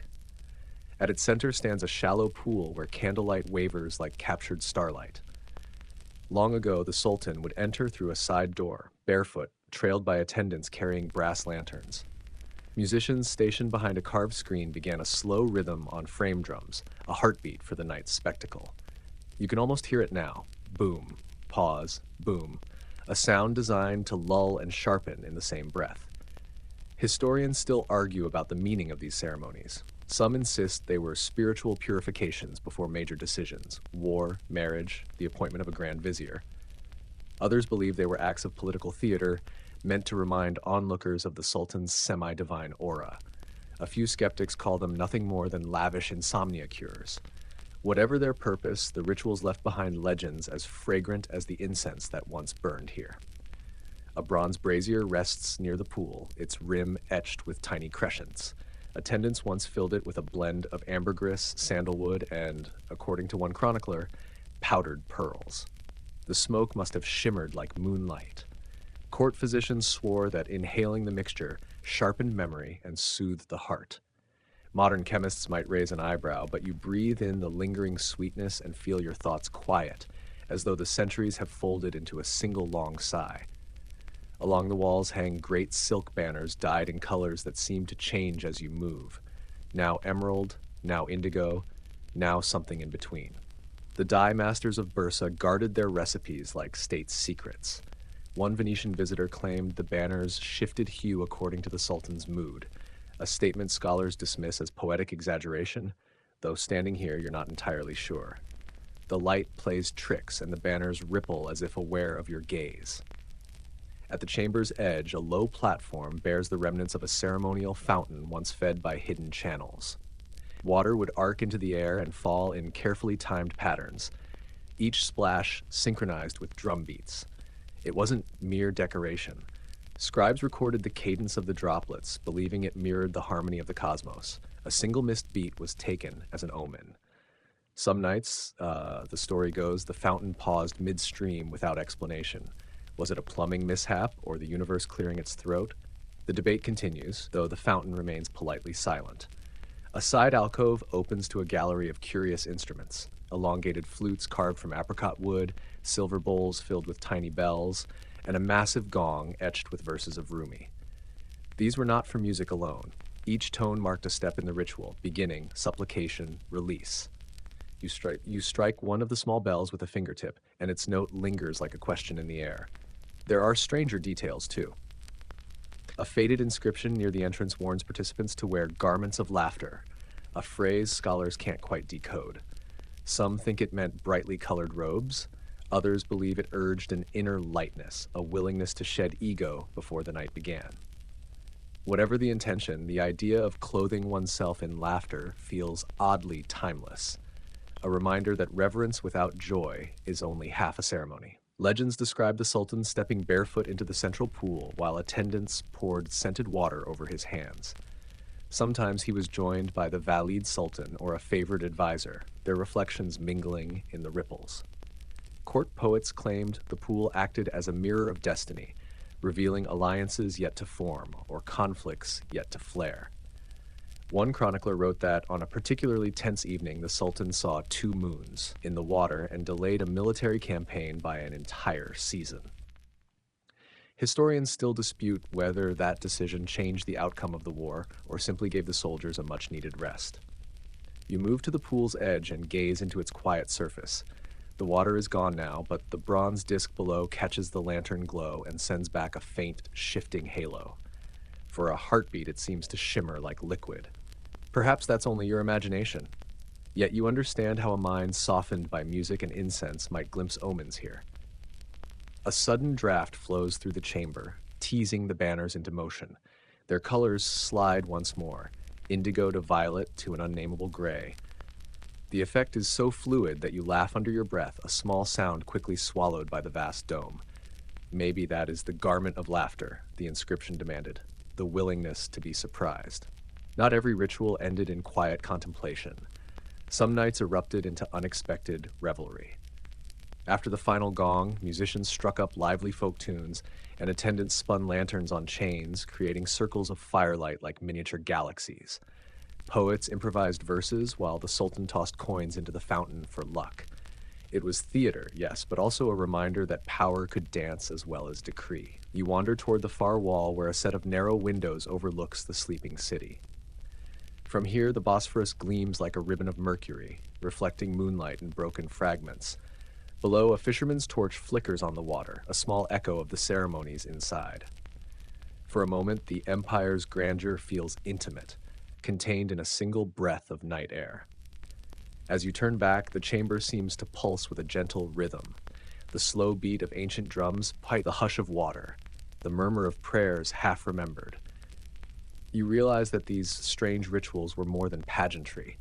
They were a way for an empire to listen to itself, to pause between conquest and governance and simply exist in beauty and sound. The lanterns flicker, signaling some invisible finale. You bow slightly, not in worship, but in acknowledgement of a night that once bridged heaven and earth. Beyond the doorway, a cooler current beckons, carrying the promise of new intrigue, perhaps the lonely path of exile or the roar of soldiers in revolt. The Ottoman night continues, and you follow, your own footsteps, a quiet addition to the rhythm that never truly stopped. You leave the chamber of flickering banners and spiral domes, stepping into a hallway where the air grows heavier, tinged with damp stone and a faint metallic bitterness. The warmth of incense and music falls away behind you. Ahead lies a colder truth of empire, the fates of those who lost the nightly game of power. This is the path of the exiled and the forgotten. The corridor narrows until your shoulders nearly brush its walls. Tiny lamps burn in recessed niches, their flames weak but stubborn, casting long, nervous shadows. You follow their uneven light into a rectangular courtyard open to the moon. At its center stands a plain stone fountain, dry for centuries, its basin ringed by dark stains that might be moss or the memory of tears. A cat perches on the rim, tail curled, eyes reflecting the moon like small coins. It stares at you for a long moment before leaping silently into the night. Perhaps it carries the ghosts of those who once stood here, waiting for verdicts that would change their lives forever. This courtyard was the staging ground for the quiet removal of those who displeased the Sultan or threatened the palace's delicate hierarchy.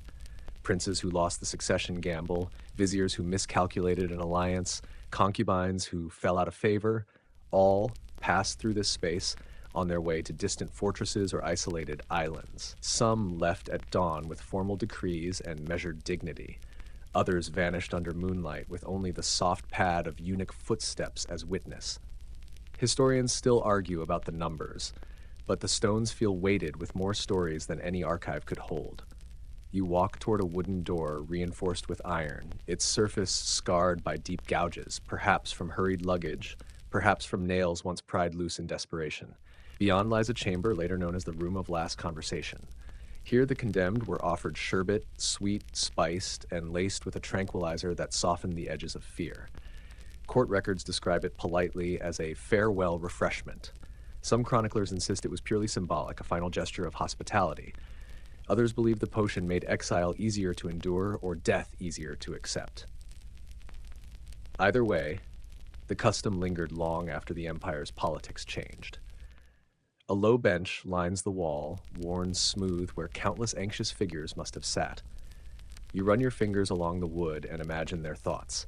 The young prince recalling lessons of statecraft he will never use, the ambitious vizier replaying a single misstep in a council meeting, the concubine silently composing a final poem.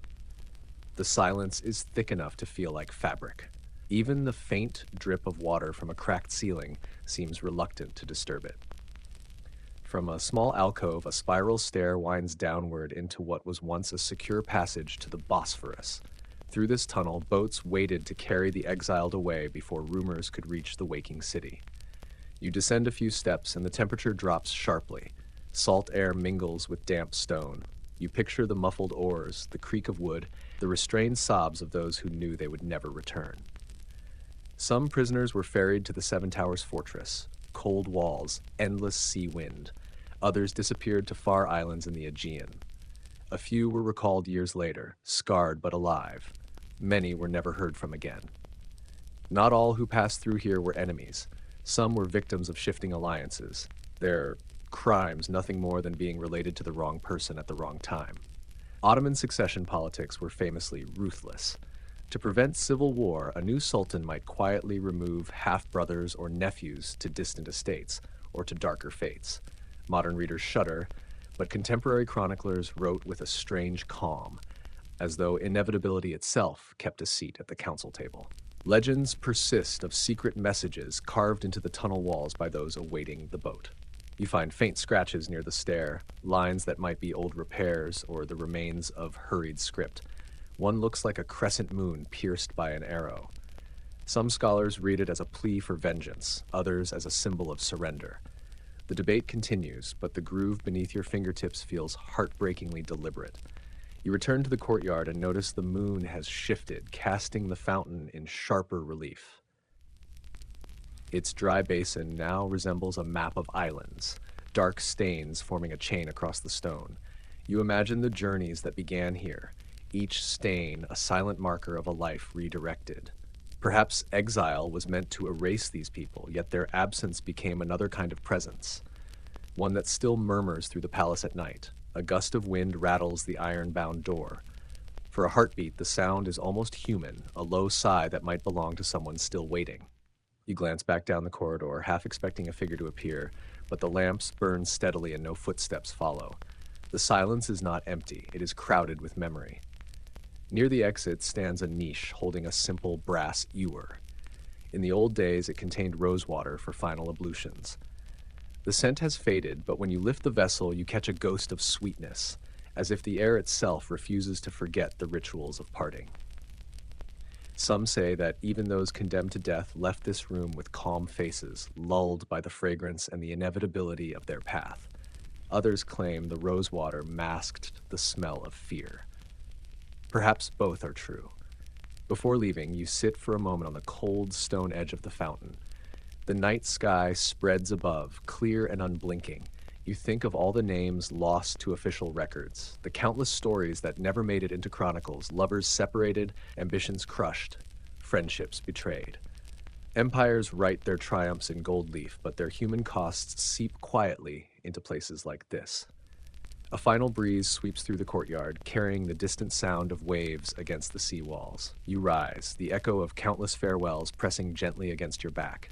The passage ahead brightens with a pale gray light, promising the salty breath of open water, and the next chapter of this sleepless Ottoman night. Behind you, the court of exiles settles once more into its endless vigil, the fountain's dry mouth whispering stories only the moon will ever hear. The pale light ahead draws you around another bend, and the smell of salt sharpens with every step. You slip through a narrow archway and into a vast open courtyard beneath the full breadth of the Ottoman night. The moon hangs swollen and bright, flinging silver over rooftops and minarets. A low wind skims off the Bosphorus, cold with the taste of distant storms. Tonight the empire feels restless. The stones underfoot hum a quiet warning. This is the realm of the storm nights, those hours when the palace itself became a stage for chaos. The first sound is the sea. Far below the cliffs, waves pound the old sea walls, a slow percussion beneath each breath. Then another note rises, metallic, sharp, human, a bell. Its echo rolls through the courtyard like thunder, pretending to be music. Long ago, that bell meant one thing only: unrest in the city, janissaries shifting in their barracks, a sudden spark among the people. You picture a young guard centuries ago, heart hammering as he raced to rouse his commander, unsure if the night would end in celebration or blood. A line of tall cypresses rims the courtyard, their crowns swaying like dark spears against the sky. The trunks groan in the wind, each creak a thread of unease. Once these trees shielded private gatherings, on storm nights they witnessed frantic councils. Courtiers hurried across these very stones, robes snapping like startled birds. Some carried news of riots in the spice bazaar, Others whispered of a foreign fleet on the horizon. The empire stretched across continents, yet within these walls a single rumor could land with the weight of a cannonball. Historians still argue which storm mattered most. Some point to 1622, when soldiers mutinied and the young Sultan Osman II met betrayal from his own janissaries. Others name the Great Fire of 1660, when the sky burned crimson and the palace throbbed with orders. All agree on this. When winds howled and bells rang, the air here crackled with choices that would tilt history. You can almost hear the hurried footsteps, the murmured passwords at the gates. A sudden gust skates across the paving, lifting your cloak and carrying the scent of rain-dark earth, though the sky stays dry. The Bosphorus churns below, silver and unsettled. You imagine a sultan standing where you stand, eyes narrowed against the wind, weighing whether to summon the fleet or soothe the city with grain. Power on nights like these was less command than attention, to wind, to bells, to the unsteady beat of human hearts. To your left, a small pavilion leans into the cypress shade. Through the slit of a door, a single lantern glows on maps spread over a low table. In crisis, this was the war room, its thin walls shivering with argument. Advisors hunched over routes and troop lines while the storm raged outside. Some chroniclers claim treaties and sudden offensives were born here in whispers barely louder than the wind. Others call it later embroidery to impress guests. Either way, the place still smells of ink and damp wood, as if strategy itself lingers. Pale, lightning-like flashes ripple along the horizon. You wait for thunder, but the sky holds its breath. Perhaps it's the echo of distant cannon from a long-ago siege, perhaps only the city's lights playing tricks. The palace, you think, still loves a little drama. Another legend surfaces, the night a Venetian fleet threatened the Dardanelles. As panic spread, the Sultan supposedly appeared in this very court wearing a plain cloak and spoke so calmly the wind seemed to ease. "The storm will break before dawn," he said. By morning, foul weather had scattered the enemy. Coincidence or providence, historians argue, the tale persists like salt in the air. You cross to the balustrade where stone lions guard the drop to the sea. Below, whitecaps flare in the moonlight, each wave a contained fury. You lean over the cold marble and feel the updraft on your face, kelp and iron filling your lungs. It's easy to believe the empire's heartbeat once kept time with this tide. Strong, unpredictable, unstoppable. Behind you, the pavilion door bangs once, then closes of its own accord. A single clap of finality. The lantern inside still burns, a tiny island of warmth in the dark. Perhaps some forgotten attendant left it for you. Perhaps the palace refuses to let the flame die. The wind rises and the cypresses bend in near unison, an army at drill. You imagine janissaries forming beyond the gates, boots striking cobbles in a rhythm that challenges the surf. The empire was mighty, but on such nights its survival hinged on the composure within these walls. The vizier's quick math, the commander's measured tone, the sultan's steady gaze. A memory flickers, the mystic's chamber you left earlier, the Sufi dreamers seeking counsel in visions. Perhaps on nights like this, the sultan weighed an omen alongside a dockside report. In a world of shifting allies and treacherous seas, even a whisper from a dream could tip the scales. You linger until the wind relents, curious now about your stillness. Moonlight brightens, silvering the marble into a frozen tide. The court settles, the bell's echo thins, the city resumes its slow breathing. Somewhere a muezzin calls the late prayer, steady, low, a thread of calm stitched through the night. Turning toward the inner door, you feel the tension drain from your shoulders. The storm, real or imagined, has passed, leaving the hush of wet stone and the far sigh of the Bosphorus. One last look at the restless water, and you step back into the labyrinth. Behind you, the lions keep their silent watch, guardians of a night that reminds the empire how fragile power is in the dark hours before dawn. You pass back through the door of the storm-swept courtyard and feel the air shift from sea salt chill to a softer, drier warmth. The stone corridor ahead is lit by a chain of brass lamps whose flames tremble as though still remembering the wind outside.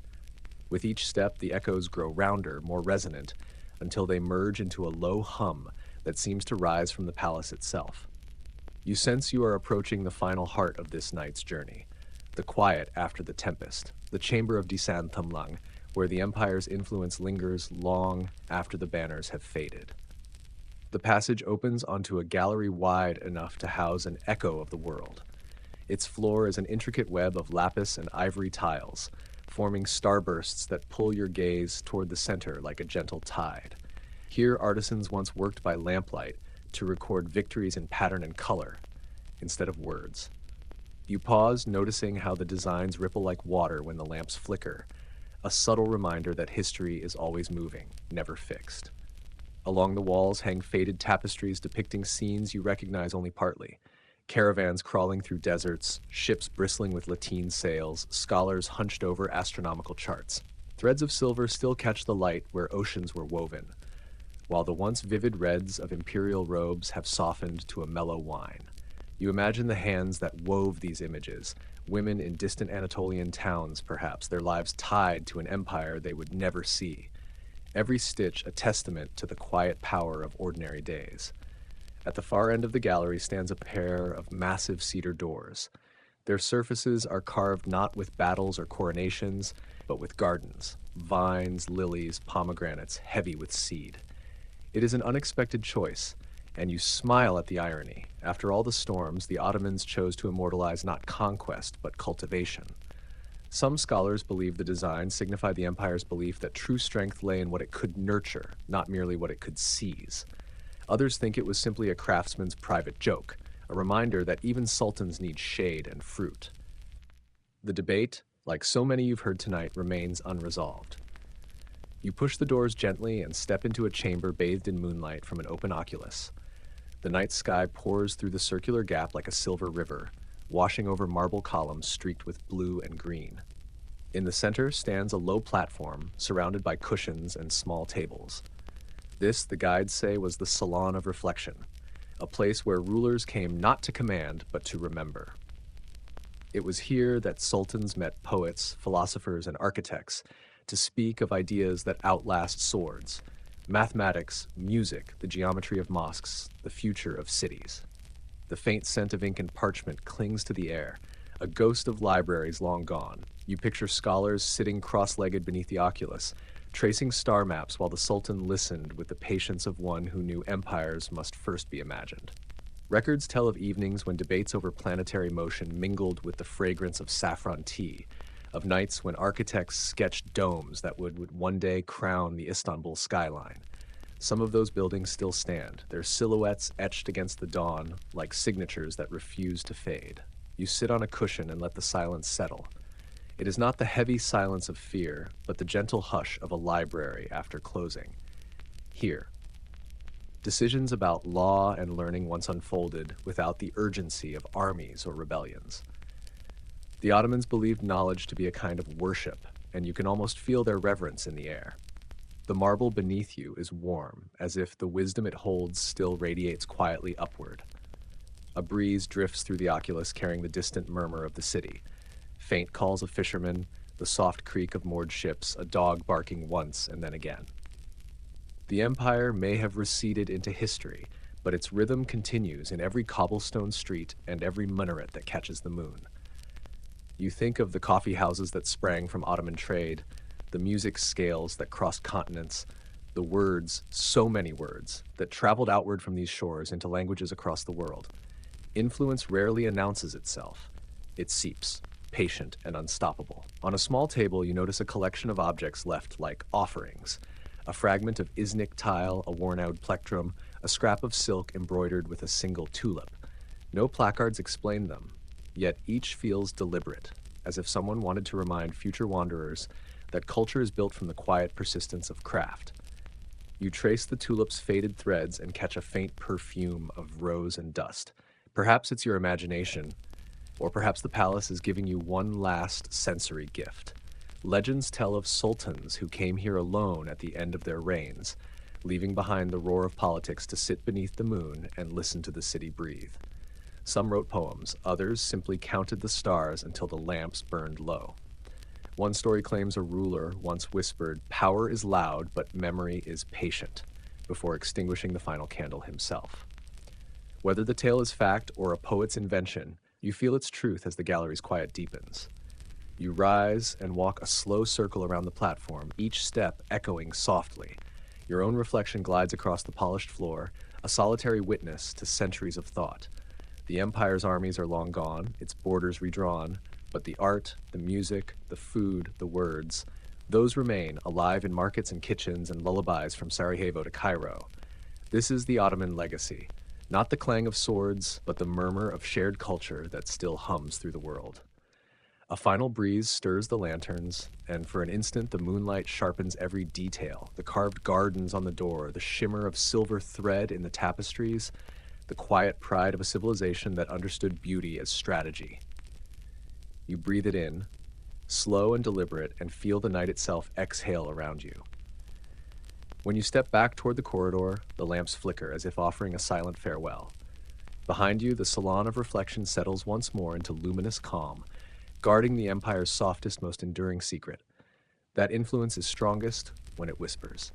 Ahead, a gentler passage beckons, promising the slow descent toward dawn and the final cradle of this endless Ottoman night. The gentle corridor leads you onward like a slow river of stone, each lamp dimmer than the last until you are walking almost entirely by moonlight. Your ears, attuned to the quiet, catch a distant throb of water and the soft creak of wood. The scent of brine sharpens, mingling with the faint perfume of jasmine that has followed you like a persistent memory. You soon reach a tall archway flanked by weathered marble lions whose eyes gleam silver in the night. Beyond lies the outer terrace of the palace, a meeting place of empire and sea, where the Bosphorus whispers its endless counsel. The terrace stretches wide, its flagstones cool beneath your feet, each slab veined with pale quartz that catches the moonlight like frozen lightning. Below, the strait shimmers, a restless highway that once carried spices, soldiers, pilgrims, and rumors between continents. The Ottomans understood that whoever held these waters held the hinge of the world. Even now, as waves break softly against the ancient sea walls, you feel the weight of that realization settle in your chest. A low balustrade runs the length of the terrace, carved with floral motifs and worn smooth by centuries of salt wind. You rest your hands on the stone and gaze out. Ships drift across the silvered water, their lanterns blinking like fireflies. Some move east toward the Black Sea, others west to the Mediterranean, tracing routes that once fed the empire's wealth. Every vessel seems to carry echoes of the past. Merchants who haggled in a dozen tongues, soldiers who watched the horizon for enemy sails, poets who sought metaphors in the moon's reflection. Behind you, the palace looms in patient silence, its domes and minarets etched in moonlight. From this vantage, you see how the architecture itself mirrors the strait. Curves and arches that flow like tides, a rhythm of stone that answers the water's call. Court architects believed that buildings should converse with the landscape. Standing here, you understand why. The Bosphorus speaks, and the palace listens. A faint clatter draws your attention to a small wooden pier jutting from the rocks below. In the days of the Empire, this was the Imperial Landing, where envoys arrived under cloak of darkness and royal barges departed for secret missions. The Ottomans built hidden stairways from the terrace to the pier so the Sultan could slip away unseen. Historians debate how often those stairs were used for diplomacy versus clandestine romance. Perhaps both, perhaps neither. The sea keeps its confidences. You descend partway down the stone steps, pausing where the spray dampens the air.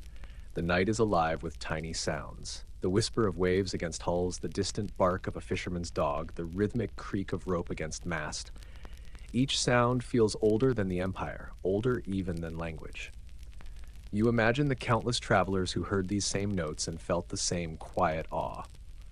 Legends cling to this terrace like salt on the breeze. One tells of a night when a sudden fog enveloped the strait just as a hostile fleet approached. The Sultan, warned by a dream of a silver veil, ordered every palace lantern extinguished. By dawn, the fog had scattered the enemy ships like startled birds. Some scholars chalk it up to coincidence. Others see the hand of nature lending subtle aid. Either way, the story lingers like a soft mist over the water. You return to the terrace and find a marble bench near a cluster of cypress trees. Their tall silhouettes sway gently, the leaves hissing in the breeze like distant applause. Sitting there, you sense how this place served as more than a military lookout. It was a threshold between worlds, Asia and Europe, past and future, ambition and reflection. Courtiers came here after long councils to clear their minds. Poets composed verses to the rhythm of the tide. Lovers traced secret promises in the moonlight. The empire's pulse beats strongest in these quiet intersections. On the bench beside you lies a small bronze astrolabe, its edges dulled by time. Perhaps left as an offering by a modern pilgrim of history, or perhaps overlooked for centuries. You lift it carefully, and the metal warms quickly to your touch. Ottoman astronomers used instruments like this to map stars, guide ships, and calculate prayer times. It is both tool and talisman, a reminder that knowledge once steered empires as surely as cannons. A sudden gust rattles the cypress branches, showering you with a soft rain of needles. Their scent, sharp, resinous, mingles with the salt air. You breathe deeply, and for a heartbeat it feels as if the sea itself is inside you, as if every tide that ever touched these stones now moves through your veins. You understand why generations of rulers stood here before making decisions. The Bosphorus does not shout, it whispers, and the wise learn to listen. Far across the water, a lighthouse sends a slow pulse of light into the night. Each flash feels like a heartbeat, steady and patient. You match your breathing to its rhythm, letting the world narrow to the sound of waves and the quiet glow of stars. Empires may rise and crumble, but the sea keeps its own counsel, eternal and unhurried. You remain on the terrace for a long time, tracing the constellations above, Orion leaning toward the horizon, the Pleiades clustered like spilled pearls. Ottoman sailors once navigated by these same stars, their stories of night voyages blending science with myth. Some believed that certain alignments foretold victory. Others simply found comfort in the steady arc of the heavens. Either way, the sky remains the same teacher. Eventually you rise, leaving the astrolabe on the bench as you found it. The lamps along the corridor flicker gently as though guiding you back toward the palace heart. Behind you the Bosphorus murmurs on, carrying the echoes of caravans and conquerors, lovers and poets, every whisper of history mingling with the tide. You take one last breath of the salt-laced air and step inside, carrying the sea's quiet wisdom with you as the night deepens toward its final chapters. The corridor narrows again, curving back toward the inner palace as if reluctant to let you leave the sea entirely. The salty air lingers on your skin, but another scent soon joins it, warm resin, a trace of old smoke, and the faint sweetness of polished wood. You follow the subtle perfume until the stone path widens into a spacious gallery lit by amber lanterns. Their glow spills across carved columns and a floor of pale marble streaked with veins of gold, like sunlight caught in stone. This is the Hall of Memory, where the Empire gathered its chronicles, and where the past still seems to whisper through every joint and seam. You pause just inside the entrance. The hush here is thick but welcoming, as if the building itself expects you. Along each wall rise shelves of dark walnut, some still holding scrolls bound in fading leather, others empty but scented with the ghosts of parchment. Scribes once worked through the night in this hall, copying decrees and letters, recording victories and defeats with the same steady hand. Their quills scratched like tiny insects under the echoing dome, leaving behind the heartbeat of a civilization in ink. A broad table of ebony occupies the center of the hall. Its surface gleams even now, though centuries of elbows must have rested there. You run your fingers across the wood and feel faint grooves where styluses pressed a little too hard. Perhaps a tired historian, eyes blurring after midnight, etched a secret message just for themselves. The table is a quiet palimpsest of human effort, more honest than any gilded throne. Historians debate what was truly kept here. Some say these shelves once held maps of every road and harbor under Ottoman control, updated with obsessive precision. Others claim it housed secret diaries of the sultans, each ruler confessing his dreams and doubts in a cipher known only to the Valid Sultan. A few go further, whispering of a mirror book that recorded not what happened, but what might have happened.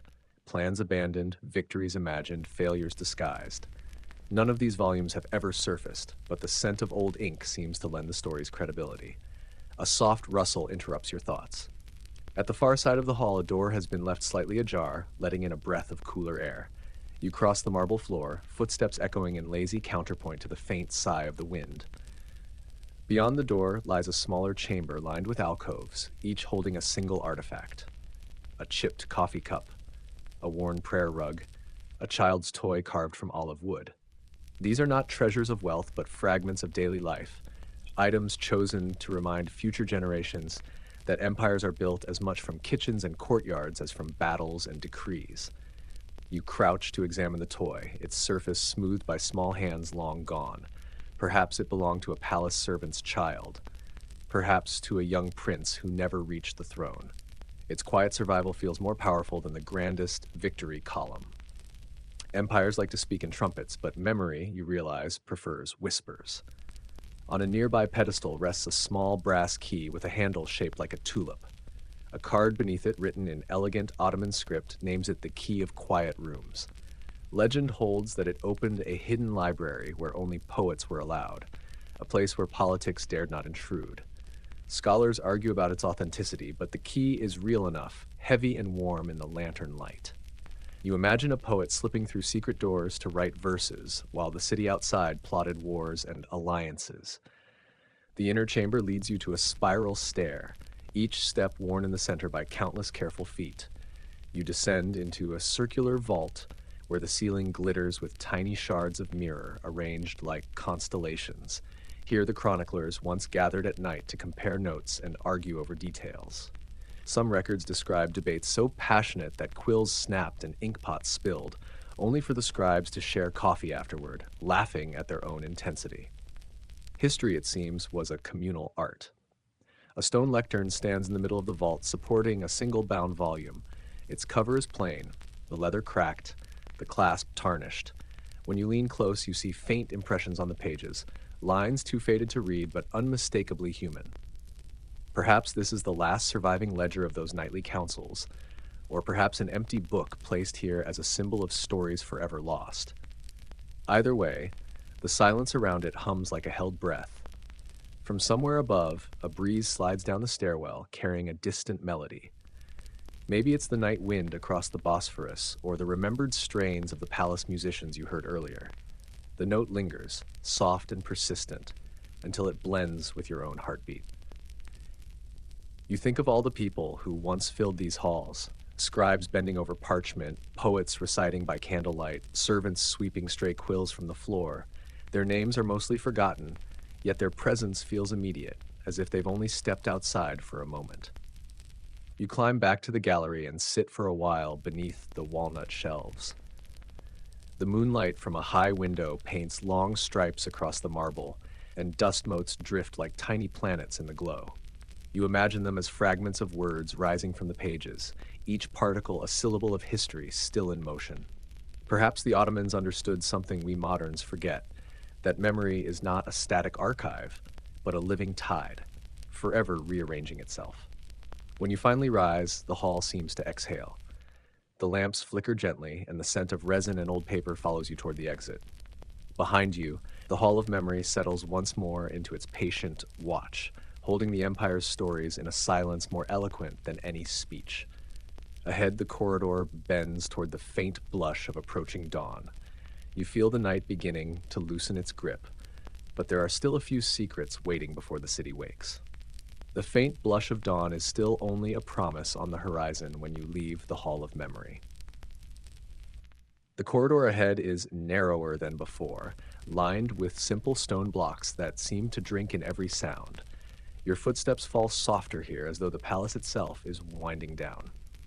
A subtle draft slides along the floor, carrying the scent of damp earth mixed with distant firewood, a signal that you are moving toward the final outer edge of the complex, a place where the Empire once confronted the fragility of its own power.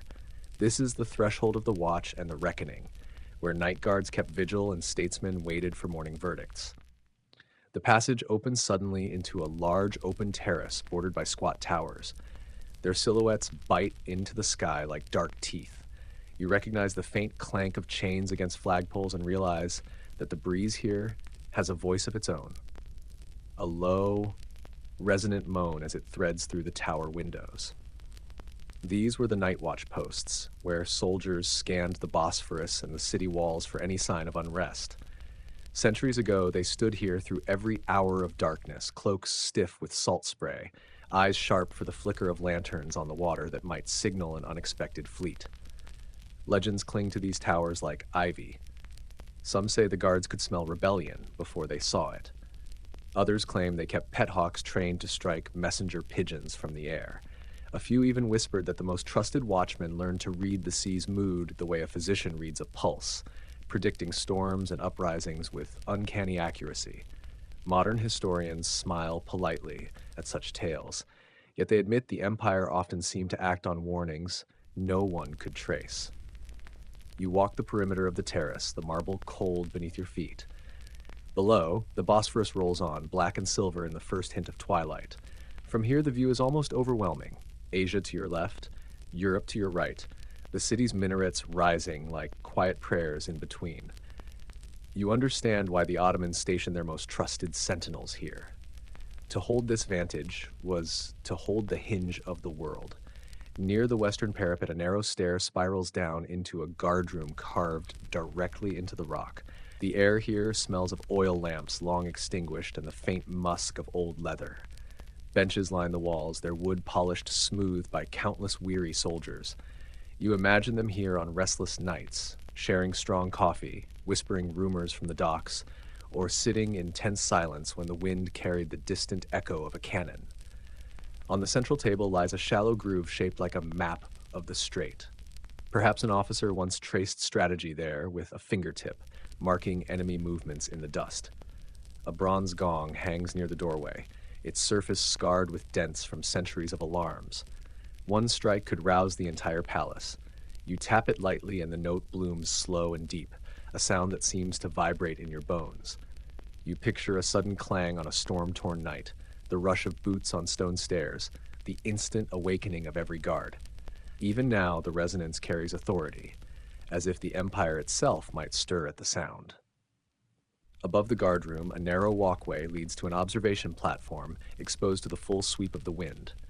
You climb the final steps and emerge beneath a sky just beginning to pale. The stars fade reluctantly, their silver light yielding to a hint of rose in the east. From this height, you can see the palace domes below like a cluster of sleeping giants, each holding the secrets you've walked through all night. The music halls, the dream chamber, the harem's twisting corridors. It feels less like architecture now and more like a single living being breathing in slow rhythm with the sea. A lone lantern flickers on the far side of the platform. Beside it stands a stone plinth carved with verses in flowing Ottoman script. The inscription, partly weathered, reads, "He who keeps watch through the night keeps the world in balance, but he who forgets to listen will lose what no walls can guard." Scholars still argue about the author. Some attribute it to a poet guard, others to a philosophically inclined sultan. Whoever wrote it captured the essence of this place, vigilance not only of the eyes, but of the heart. You rest against the parapet and watch as the first true colors of dawn bleed across the water. Fishermen begin to stir in their small boats, their lanterns bobbing like sleepy stars. A faint call to prayer drifts from a distant minaret, the notes stretching across the strait in a slow unfurling ribbon of sound. The moment feels suspended between worlds, the exact hinge where night concedes to morning. The palace below responds in quiet ways. A single bell chimes deep within the complex, followed by the muted shuffle of servants beginning their routines. Smoke curls from a kitchen chimney, carrying the comforting aroma of bread. After a night steeped in mystery and power, these simple domestic signs feel almost miraculous. You realize that empires survive not only by strategy and war, but by the everyday rhythm of people rising to knead dough and light fires. A sudden gust whips across the platform, tugging at your cloak and ringing the bronze gong with a soft accidental note. The sound rolls out over the Bosphorus like a final reminder that vigilance never truly ends. You think of the countless guards who once stood exactly where you stand, faces cold and eyes sharp, holding the line between chaos and calm. Their names are mostly lost, but the steadiness of their watch is etched into every stone beneath your feet. As the sky brightens, you begin the slow descent back toward the inner palace. The stairwell smells of salt and cooling metal. Behind you, the platform remains bathed in pale gold, the gong swaying gently as if nodding farewell. You carry with you the echo of that deep note and the understanding that the empire's final strength lay not only in its rulers or its armies, but in those silent watchers who kept faith through the long dark. The corridor at the bottom of the stair leads once more toward warmth and the muted hum of waking life. Ahead, a soft glow beckons, the last stretch of your night-long journey through the Ottoman heart. Soon, the first sunlight will spill across the marble courtyards, and the secrets of the dark will retreat to their corners, waiting for another sleepless wanderer to listen.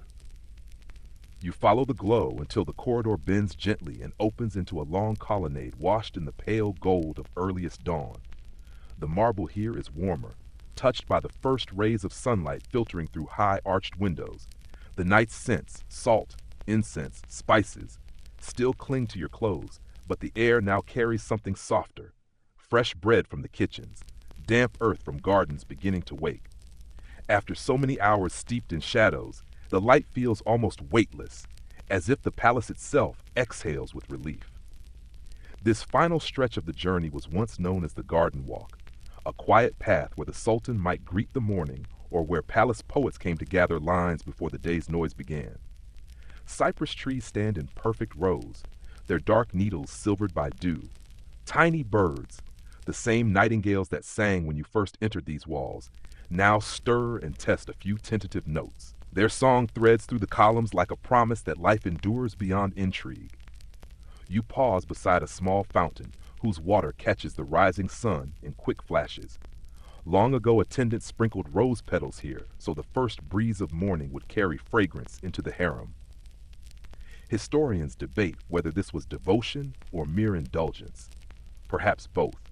You trail your fingers through the cool water and watch ripples chase each other outward, thinking how empires too send ripples long after their center has gone still. Ahead lies a pavilion of honey-colored stone known simply as the Morning House. Its doors stand open, inviting the day. Inside, cushions of faded crimson ring a low marble basin. Here, records say the Sultan sometimes received confidants at dawn when the mind was clearest and decisions could be made before politics clouded the air. Some rulers used the hour for prayer, others for poetry. One chronicler insists that Suleiman himself once composed a verse about the sound of a single drop of water in this very basin. Whether fact or fable, the chamber hums with quiet intention.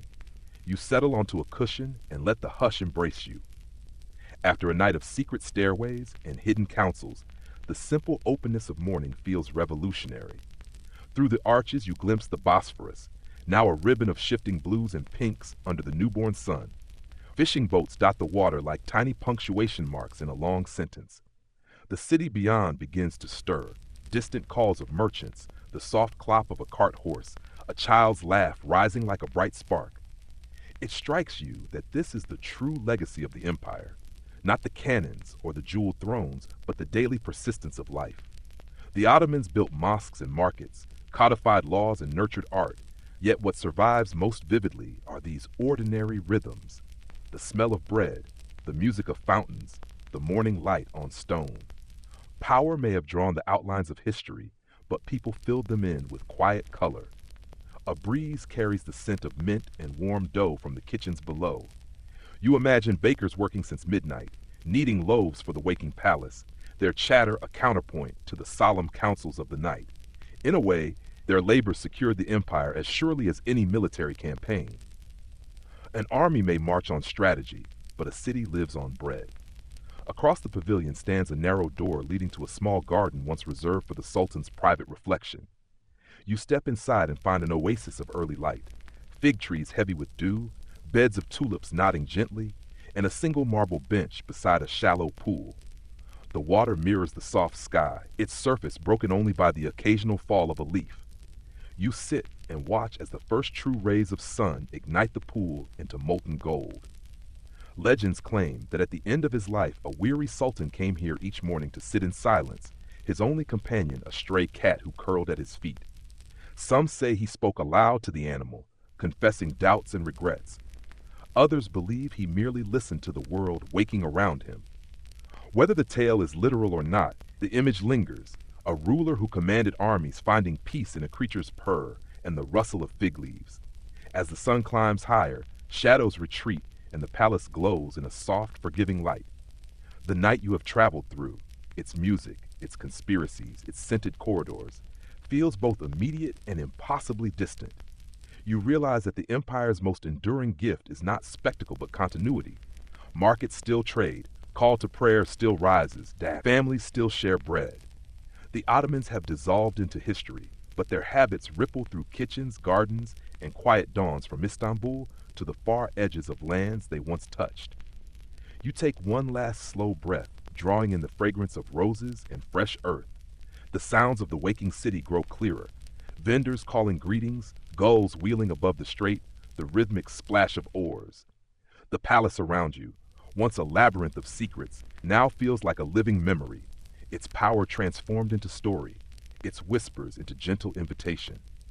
The journey has circled from moonlit intrigue to morning clarity, and you sense the narrative settling like dust in a sunbeam.